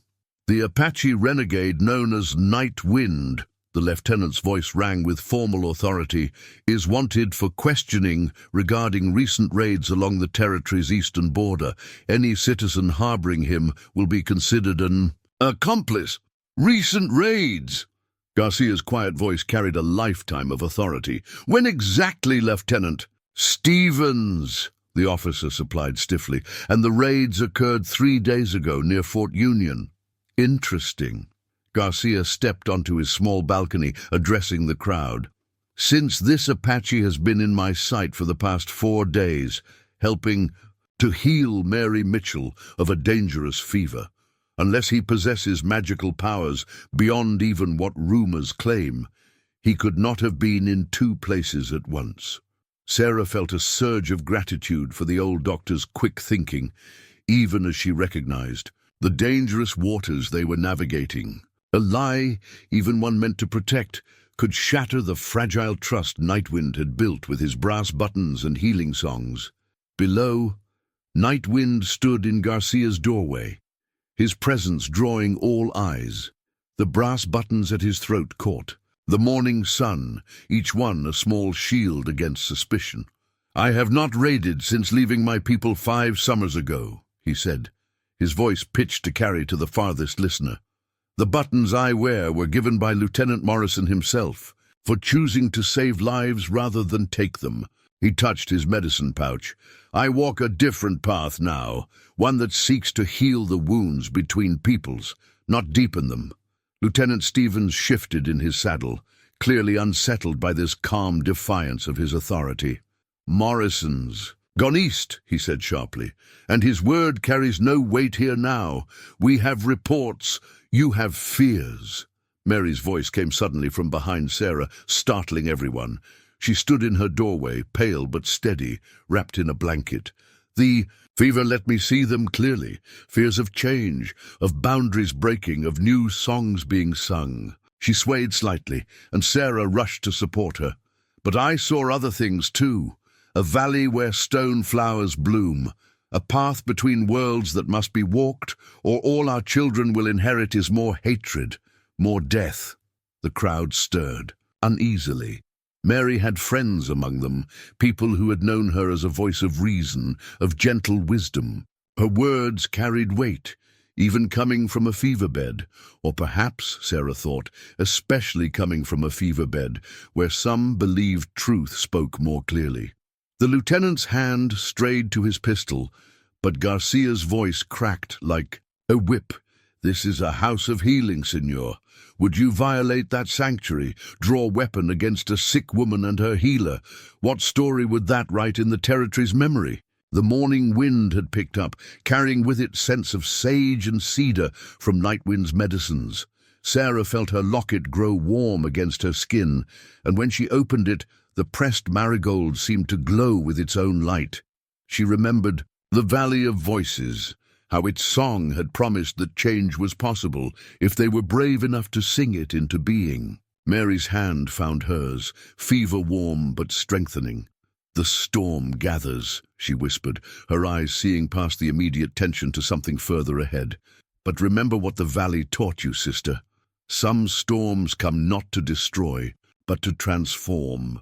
Below, Nightwind's fingers brushed his grandfather's whistle, and Sarah knew he was listening to winds they couldn't hear, reading messages in their voices that might show them a path through the growing crisis. The morning sun caught his brass buttons again, sending flashes of light across the crowd, like scattered seeds of possibility.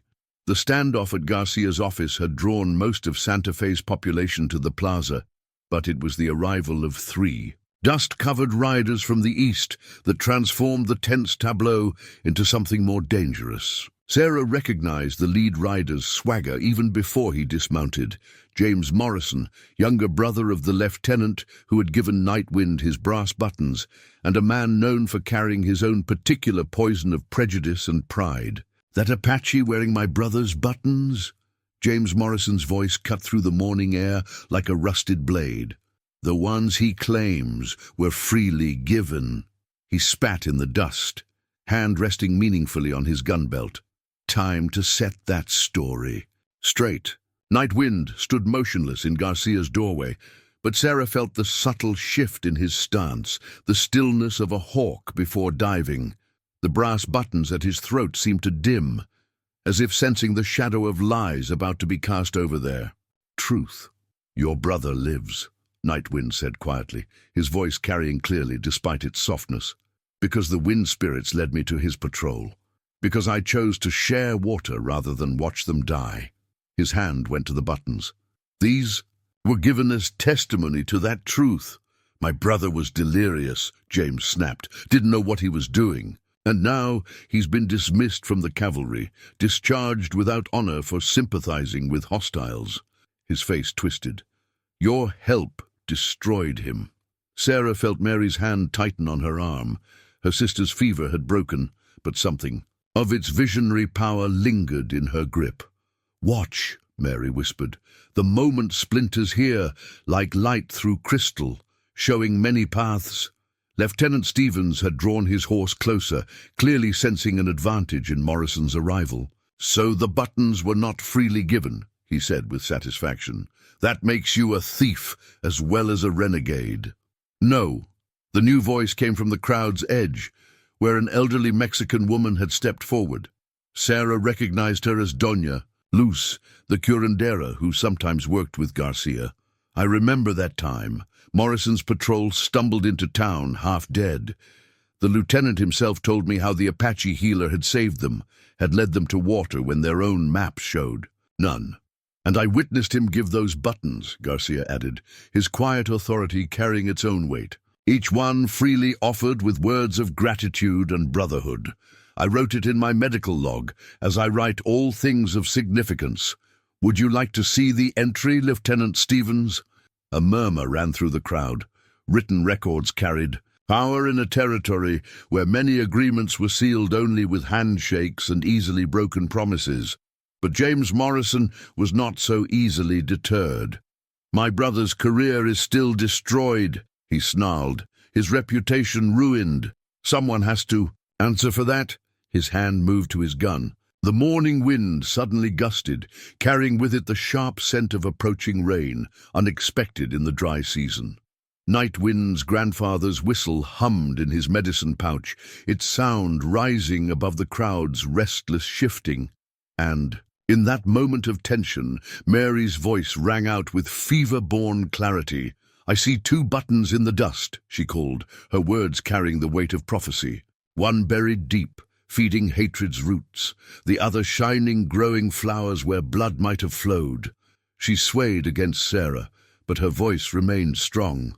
"Choose carefully which story you plant here today, James Morrison.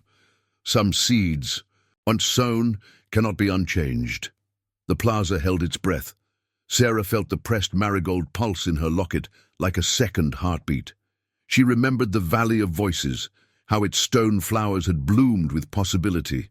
Now, that same power seemed to flow through Mary's words, offering another chance to choose a different path. Nightwind moved then, but not as anyone expected. With deliberate grace, he unpinned one brass button from his shirt. "Your brother gave me these as symbols of bridge building," he said, holding the button out to James. "Take this one. Let it remind you that even in the worst moments, we can choose mercy over vengeance, as he did, as I did, as you could do now." The plaza held its collective breath. James Morrison's hand hovered between his gun and the offered button, trembling with the weight of choice. Lieutenant Stevens started to speak, but Garcia silenced him with a sharp gesture. "My brother," James said, his voice rough with confusion, "he wrote to me from back east, said meeting you had changed him, said he couldn't serve anymore because—" he swallowed hard, "because he'd seen a better way than fighting, called it twilight medicine, healing the spaces between peoples." His hand moved away from his gun. "I thought the Apache had bewitched him somehow, turned him soft. Or perhaps," Doña Luz said gently, "he simply learned what many of us who live here already know, that the territory's true strength lies not in its divisions, but in its crossings, in its twilight places where different medicines meet and make something new." The morning wind gusted again, stronger now, carrying the first scattered drops of unseasonable rain. They fell like tiny blessings in the plaza's dust, each drop carrying its own small medicine of transformation. Sarah watched James Morrison's face as understanding slowly replaced anger, not complete acceptance yet, but the beginning of a shift, like earth cracking to let new growth through. "The button," Mary whispered, her fever sense still strong. "Watch what he chooses." James Morrison's hand moved slowly, deliberately away from his gun, reached out, hesitated. Then, instead of taking the offered button, he touched it gently, letting his finger rest against its brass surface, as if reading a story written there. "Keep it," he said roughly. Keep all of them. They tell a true story, even if some of us weren't ready to hear it." He stepped back, looking suddenly older and somewhat lost. "My brother, is he well? Back east?" "He teaches." "Night," Wind said quietly, "in a place where Apache children and settler children learn together. He writes to me sometimes, through Dr. Garcia, speaks of small seeds growing into unexpected gardens." The rain was falling steadily now, blessing all it touched with the same gentle medicine. Lieutenant Stevens looked increasingly uncomfortable, his authority washing away in the face of something older and wiser than military law. The crowd had begun to disperse, but not in fear or anger, rather in thoughtful groups, discussing what they had witnessed. Sarah felt Mary relax against her, the fever's last insights fading. "It held," her sister whispered. "The twilight path, it held." Then she smiled, a trace of her old mischief returning.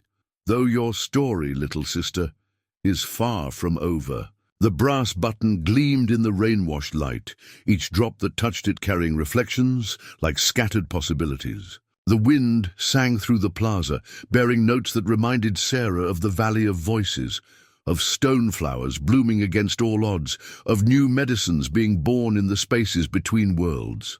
The rain lasted just long enough to wash the dust from Santa Fe's adobe walls before retreating back into the mountains, leaving behind an air so clear it made the distance shimmer like cut crystal. In Garcia's office, Sarah watched drops trace paths down the window glass, while Mary slept peacefully.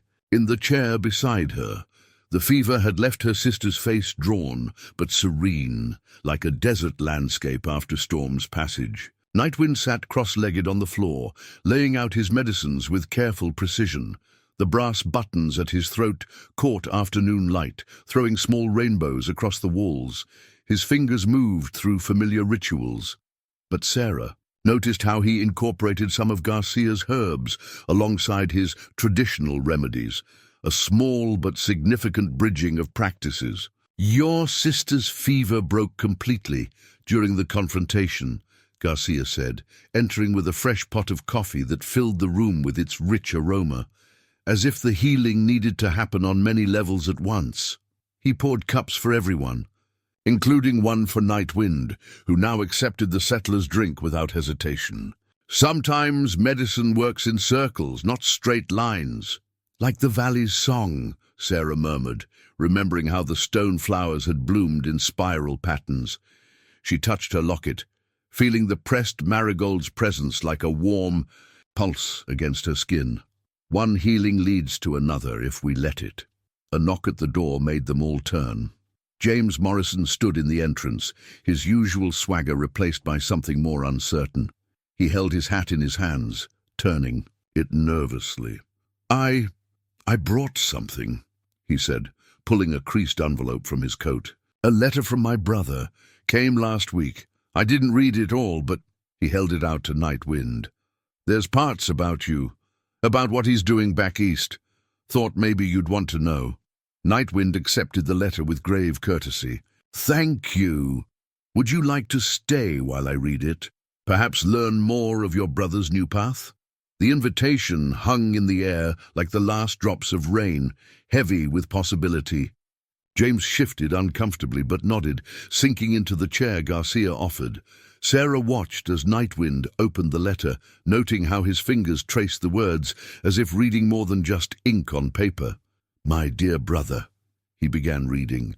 Aloud, his voice carrying the cadence of storytelling. "The school grows slowly but surely. Last week, a Lakota elder visited to share his people's winter counts, the painted histories of their tribe.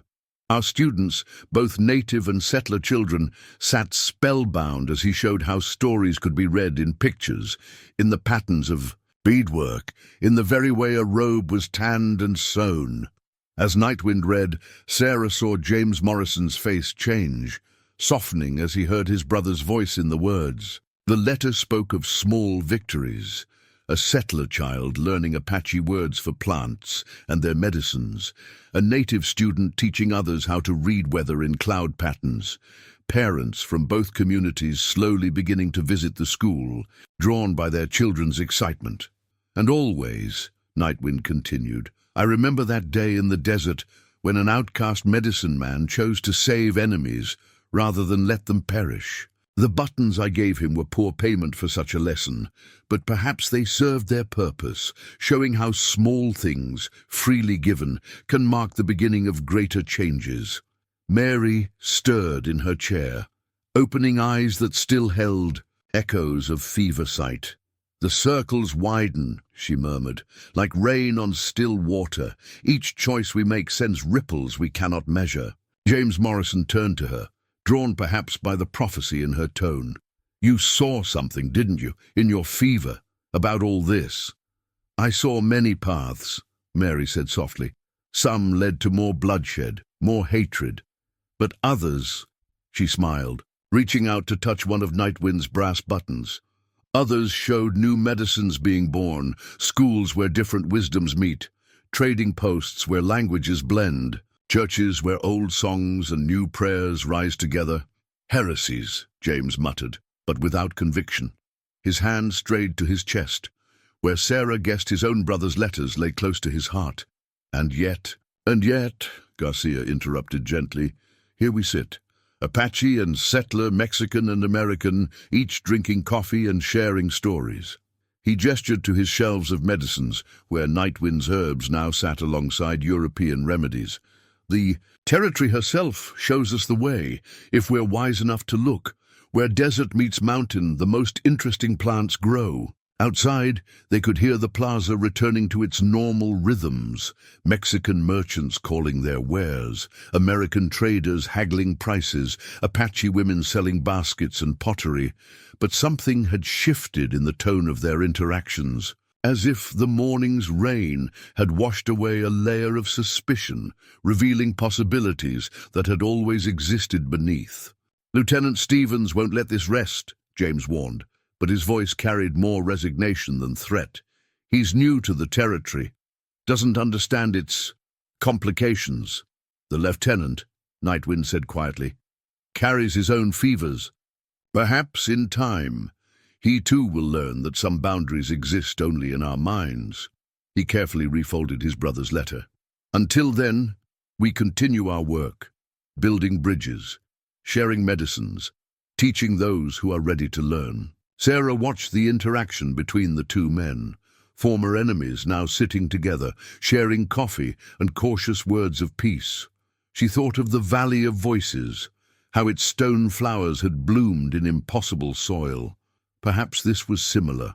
Medicine, hope taking root in rocky ground, transforming the landscape one small growth at a time. Mary had drifted back to sleep, but her face bore a slight smile, as if her fever dreams showed her more circles widening, more bridges being built. The afternoon light caught Nightwind's brass buttons again, and Sarah noticed how their reflections now fell across James Morrison's chest, small points of light marking a new path, like stars guiding travelers home. "My brother," James said suddenly, breaking a long silence. He always could see further than most of us, past the surface of things. He stood, settling his hat back on his head. Maybe I could write to him, tell him about today, about rain falling when it shouldn't, and fever dreams coming true, and Apache medicine mixing with doctor's cures. Tell him, Nightwind suggested, about small seeds being planted, about circles widening. He touched the brass buttons at his throat, about stories that need many voices to be told truly. As James Morrison left, his steps lighter than when he'd entered, Sarah felt the pressed marigold pulse once more in her locket. Outside, the afternoon wind carried hints of sage and cedar, of coffee and rain-washed adobe, of old songs and new harmonies being born in the spaces between worlds. The next few days brought changes to Santa Fe as subtle but persistent, as spring water wearing down stone. Word of Mary's healing spread through the town's complex web of relationships, carried by Mexican grandmothers to their American neighbors, by Apache traders to their settler customers, by children who saw no strangeness in different medicines working together.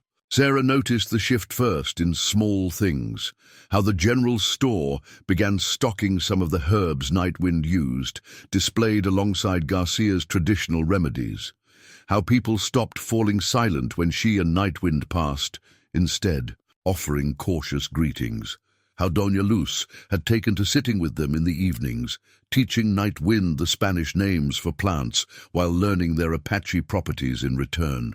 Knowledge, the old curandera said one evening, her gnarled fingers sorting herbs on Garcia's table, is like water. It finds its own level, no matter what barriers we build. She held up a sprig of sage. This plant, we call it salvia.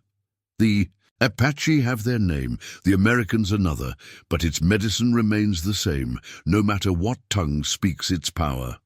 Mary, growing stronger each day, sat nearby in her chair by the window. The fever had left her changed, more attuned to undercurrents of possibility, as if some veil between present and future remained slightly parted for her. "The valley's song echoes here," she observed, watching Nightwind blend medicines with Garcia, not as strongly, but growing, like seeds scattered by wind. Sarah touched her locket, remembering the Valley of Voices and its stone flowers. The pressed marigold inside seemed more vivid lately, as if drawing life from the changes blooming around them. "But what happens when Lieutenant Stevens returns?" she asked, "or when others less willing to understand hear of this?" Nightwind looked up from his work, the brass buttons at his throat catching lamplight. "The wind spirits say change comes like rain in the desert," he said quietly. "First a few drops, testing the earth, then more, until suddenly the dry ground remembers how to drink." His hands moved sure and steady among the medicines. Already the territory grows thirsty for new ways.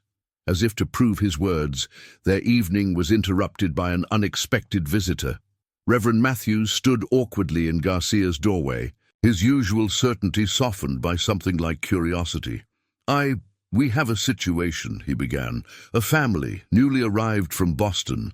Their child burns with fever and our usual remedies." He looked at Nightwind, then away, then back again with determined humility. They heard about Mary's healing. They asked specifically if the Apache medicine man might come. The room held its breath. This was more than just a request for healing. It was an acknowledgement, a legitimizing of Nightwind's place in the community. Sarah felt the weight of the moment settle, like the valley's silence before its songs began.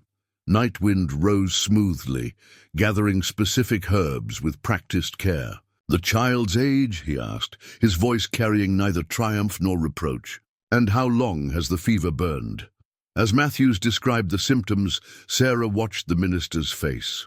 She saw the moment his professional mask cracked, revealing the father beneath who had perhaps lain awake himself, worried over feverish children. Some medicines, she realized, worked by healing such hidden wounds, the places where common humanity lay buried beneath layers of learned division. "I'll come too," Garcia said, reaching for his bag. "Perhaps between us, we can show how different traditions might support each other." He smiled slightly at Matthews. "Consider it a practical sermon on the benefits of cooperation." They left together, Apache healer, Mexican doctor, and American minister, their shadows merging in the evening light. Sarah watched them go, remembering Mary's fever vision of circles widening, of small changes growing into larger transformations. "It begins like this," Mary said softly beside her. "With one child's fever, one family choosing hope over fear, one minister setting aside his certainties long enough to see new possibilities."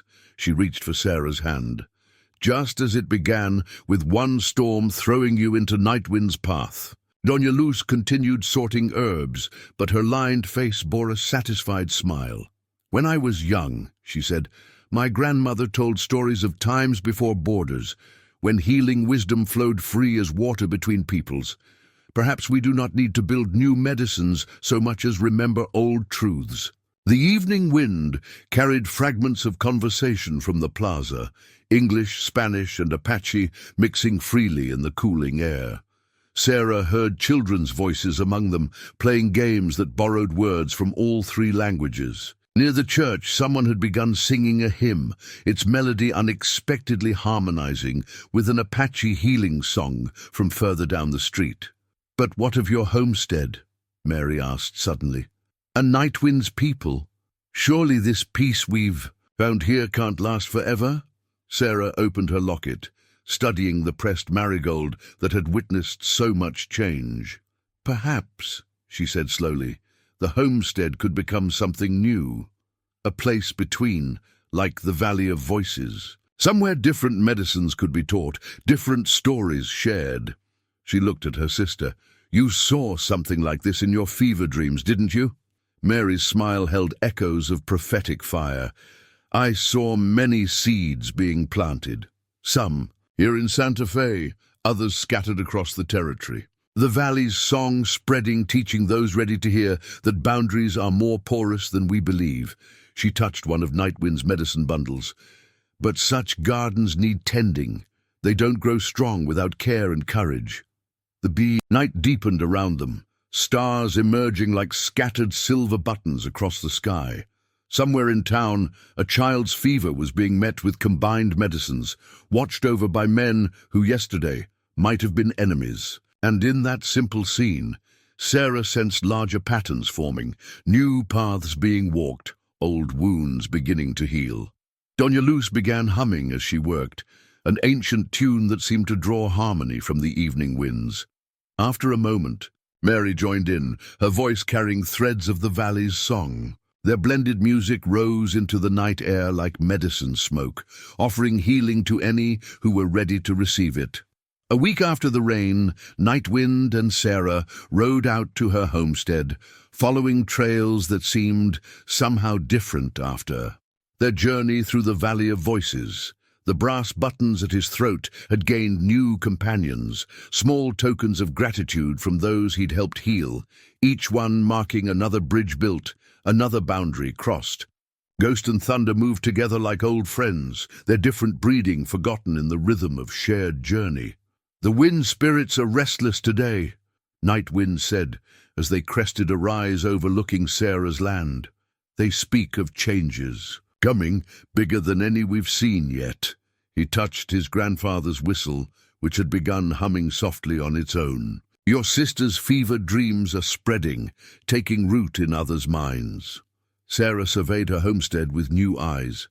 The cabin Thomas had built still stood strong, but now she saw possibilities in its sturdy walls that she'd never imagined before. The empty fields around it seemed to shimmer with potential, like the stone flowers in the valley waiting to bloom. "I've been thinking about what Mary said," she began, touching her locket where the pressed marigold kept its own counsel. "About gardens needing tending, about seeds being scattered." She turned to Nightwind, finding courage in the quiet understanding of his gaze. What if this place could become something new? Not just a homestead, but a kind of crossing place. His smile held the wisdom of one who had long walked between worlds, like the Valley of Voices, a place where different medicines meet and grow stronger together. Yes, the idea had been growing in her mind since that evening, when Reverend Matthews had come seeking help. A place where your people could come safely to trade and teach their healing ways, where settlers' children could learn the old songs alongside Apache wisdom, where twilight paths could be walked in daylight. Nightwind finished. Softly, he dismounted, walking to where young sage plants had taken root near the cabin's wall. "My grandfather used to say that some places choose their own purpose. Perhaps this land has been waiting for such a transformation." They spent the morning walking the property's boundaries, but not in the way settlers usually did, marking ownership. Instead, Nightwind showed Sarah how to read the land's own stories, where certain herbs grew best, where the wind's voice carried most clearly, where different soils met and mingled to create uniquely fertile ground. "Here," he said, stopping, "in a natural hollow near a spring. This is where the healing lodge should stand. The wind spirits already gather here, listening for songs to be sung." His grandfather's whistle hummed in harmony with some unseen force. And there, where the morning sun first touches, a place for teaching, for sharing stories. Sarah could see it forming, like one of Mary's fever visions made real. A place where boundaries blurred and new medicines were born. But will they? "Come," she asked. "Both sides have so much fear, so much history." "They already do," Nightwind reminded her. "In Santa Fe they seek healing together. Trade knowledge like water." He touched one of his new tokens, given by a settler woman whose child he'd helped cure. "The territory herself shows us it's possible. Look how these plants grow together. Apache sage beside settler-brought lavender, each making the other stronger." The afternoon wind carried voices from the valley below. A Mexican trading party meeting with Apache hunters, their languages mixing freely in the shared work of commerce. Such meetings had always happened, Sarah realized, but now they felt different, purposeful, as if the land itself was conspiring to bring its peoples together. "Last night," she said, "I heard Mary talking with Garcia about expanding his practice, teaching others how to blend different healing traditions." She smiled, remembering her sister's fever-bright enthusiasm. "She says her illness gave her a gift, the ability to see how small changes can grow into larger transformations." Nightwind nodded, unsurprised. The Old Ones spoke of such gifts, how sometimes the spirits use fever or storm or drought to open our eyes to new possibilities. He drew out his grandfather's whistle, its surface catching sunlight like prophecy. "Like how a dust storm threw you into my path, leading us both to the Valley of Voices." The whistle song rose pure and clear, calling to winds they couldn't see. In response, the air around them stirred with unexpected warmth, carrying scents of sage and cedar, of rain-promised change and sun-warmed possibility. Sarah opened her locket, and the pressed marigold seemed to pulse with renewed life. "I had a letter from Thomas's sister in Boston," she said quietly. "She works with a group trying to build understanding between peoples. When I wrote to her about what's happening here," she paused, remembering the excitement in the reply she'd received. "She says others are hungry for such stories, that maybe what grows here could spread like seeds in the wind." "The valley's song travels further than we know," Nightwind agreed. He gestured to the brass buttons at his throat. "Lieutenant Morrison's school in the east, the mixing of medicines in Santa Fe, your homestead's new purpose, all part of the same medicine working in different ways." They stood together as evening approached, watching shadows stretch across land that had once seemed empty to Sarah's settler eyes. Now she saw it as Nightwind did, alive with possibility, waiting for the right medicine to help it transform. Their joined hands cast a single shadow on the earth, like the petroglyphs in the valley that had shown different peoples coming together. "Tomorrow," Nightwind said, "traders from 3 tribes pass near here, heading to Santa Fe. If we invite them to rest at your spring, to share stories." He left the suggestion unfinished, letting her see how such small beginnings might grow. And the day after, Reverend Matthews wants to discuss using the church's extra land for a healing garden. Sarah felt hope rise like morning sun over desert hills. Garcia and Doña Luz have offered to help tend it, teaching anyone willing to learn.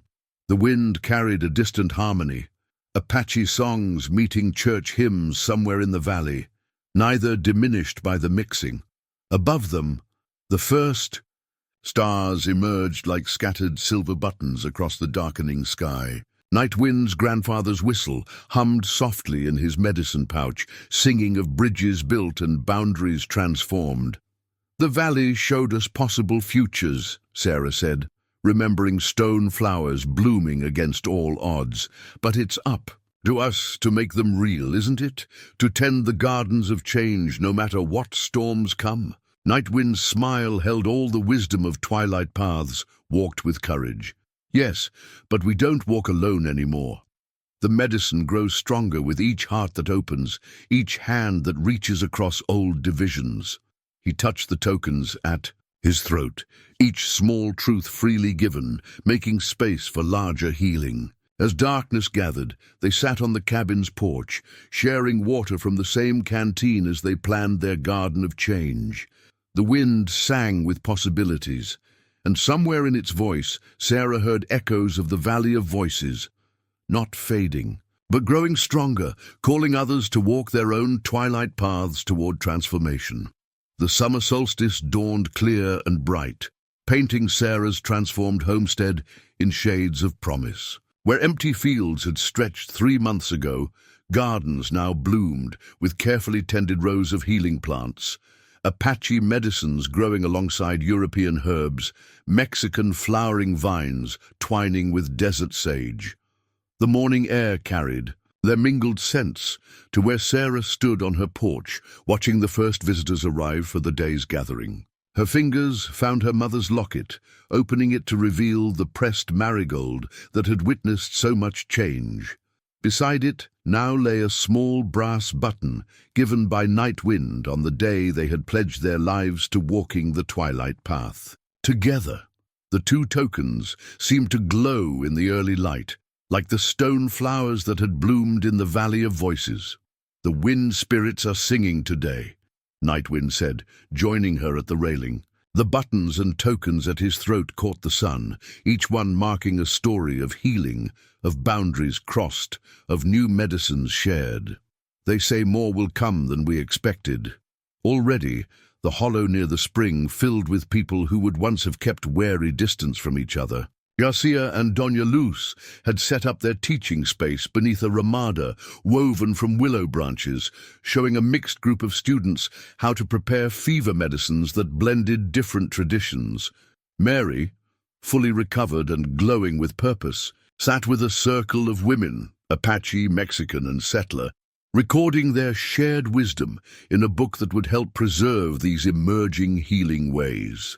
"Lieutenant Stevens passed through last week," Sarah said, remembering the change in the once rigid officer's bearing. "He asked Mary to send a copy of her medicine book to the fort's doctor. Said it was time the cavalry learned more than just war trails."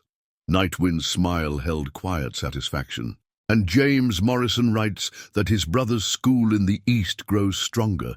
They've begun teaching the children to sing healing songs from all traditions." His hand went to his grandfather's whistle. "The valley's music spreads further than we dreamed." As if in response, the whistle hummed with sudden energy. They turned to see a group emerging from the morning haze. Apache riders, led by a familiar figure that made Nightwind draw in a sharp breath. His father, the one who had turned away when the tribe cast him out, rode at their head. Sarah felt Nightwind's tension, saw how his fingers strayed to the brass buttons that marked his first choice to cross boundaries. But when his father dismounted, his face held neither anger nor judgment, only the weathered wisdom of one who had done his own hard thinking. "My son," he said in Apache, though he included Sarah in his greeting gesture, "the wind spirits have spoken to our council these past moons. They say new medicines are needed for new times." He looked around at the gathering, at the easy mixing of peoples who had once held each other as enemies. "Perhaps you walk a truer path than we knew." Mary approached, carrying a bundle of fresh-picked herbs. "Welcome," she said, in carefully practiced Apache, her fever-gifted insights lending weight to her words. "We've been waiting for you, though we didn't know it would be today." The old man's eyes widened slightly at her use of his language, then crinkled with unexpected warmth. "The stories reaching us speak of fever dreams that show new paths, of stone flowers blooming in hidden valleys, of healing songs that remember when all peoples spoke as one." More people were arriving, Mexican families bringing food to share, settler children already running to greet their Apache playmates, traders setting up displays that showed how different crafts could complement each other. Sarah saw Reverend Matthews deep in conversation with an Apache elder, both men gesturing enthusiastically as they compared their tradition's understanding of spiritual healing. "Your grandfather," Nightwind's father said quietly, "would be proud. He always said true medicine grows best in the spaces between." He touched one of the brass buttons at his son's throat. "These marks you wear, they tell stories our people need to hear. Stories of choosing peace when war would be easier, of building bridges where others would raise walls." The morning wind picked up, carrying with it fragments of many languages, of laughter and trading calls, of children's games and women's wisdom being shared. Above it all, Sarah heard the pure note of Nightwind's grandfather's whistle, not played by human breath, but singing on its own, as if the wind spirits themselves were adding their harmony to the gathering. "Come," she said to Nightwind's father, falling naturally into the Apache tongue she had been learning. "Let us show you what grows in this garden of change." They walked the paths between the planted beds, showing how different medicines were, stronger together, how ancient wisdom and new knowledge could support each other. Sarah saw the old man's face soften as he recognized plants from his own healing traditions, thriving alongside settler herbs, as he watched his people's children playing freely with those who might once have been enemies. "The world changes," he said finally, touching a sage plant that grew entwined with European lavender. "Like rivers cutting new channels through ancient stone, we can stand against the flow." Or, he looked at his son, at the life night wind had built in the spaces between worlds, or we can learn to swim in new waters. Near the spring, Doña Luz had begun teaching a healing song that borrowed words from 3 languages. One by one, voices joined in, Apache and settler, Mexican and American, young and old. The harmony rose pure and strong, reminding Sarah of the Valley of Voices, of how its ancient music had shown them possibilities they now worked to make real. "Listen," Mary said, her fever-honed senses still attuned to deeper currents. "The valley's song lives in them now, each voice adding its own medicine to the circle." Nightwind drew out his grandfather's whistle, adding its clear voice to the growing chorus. Sarah felt her locket grow warm against her skin. Its contained treasures, pressed marigold and brass button, pulsing with the same energy that had flowed through the stone flowers in the valley. "This is how change takes root," she said softly, watching the gathered community share food and medicine, wisdom and laughter. Not in grand gestures or forced laws, but in small moments of choosing to see each other clearly. In songs sung together, in healing offered freely, in boundaries crossed with courage and hope, the sun climbed higher, blessing all it touched with the same golden light. Sarah stood with Nightwind, their shadows merging like the petroglyphs that had shown them their path. Around them, the garden of change bloomed stronger with each passing moment, sending its seeds out on the wind to find other fertile ground. And somewhere in the morning's harmony, in the mixing of languages and medicines and hopes, Sarah heard the territory itself singing a new song, one that remembered when all people spoke as one and pointed the way toward a future where they might do so again.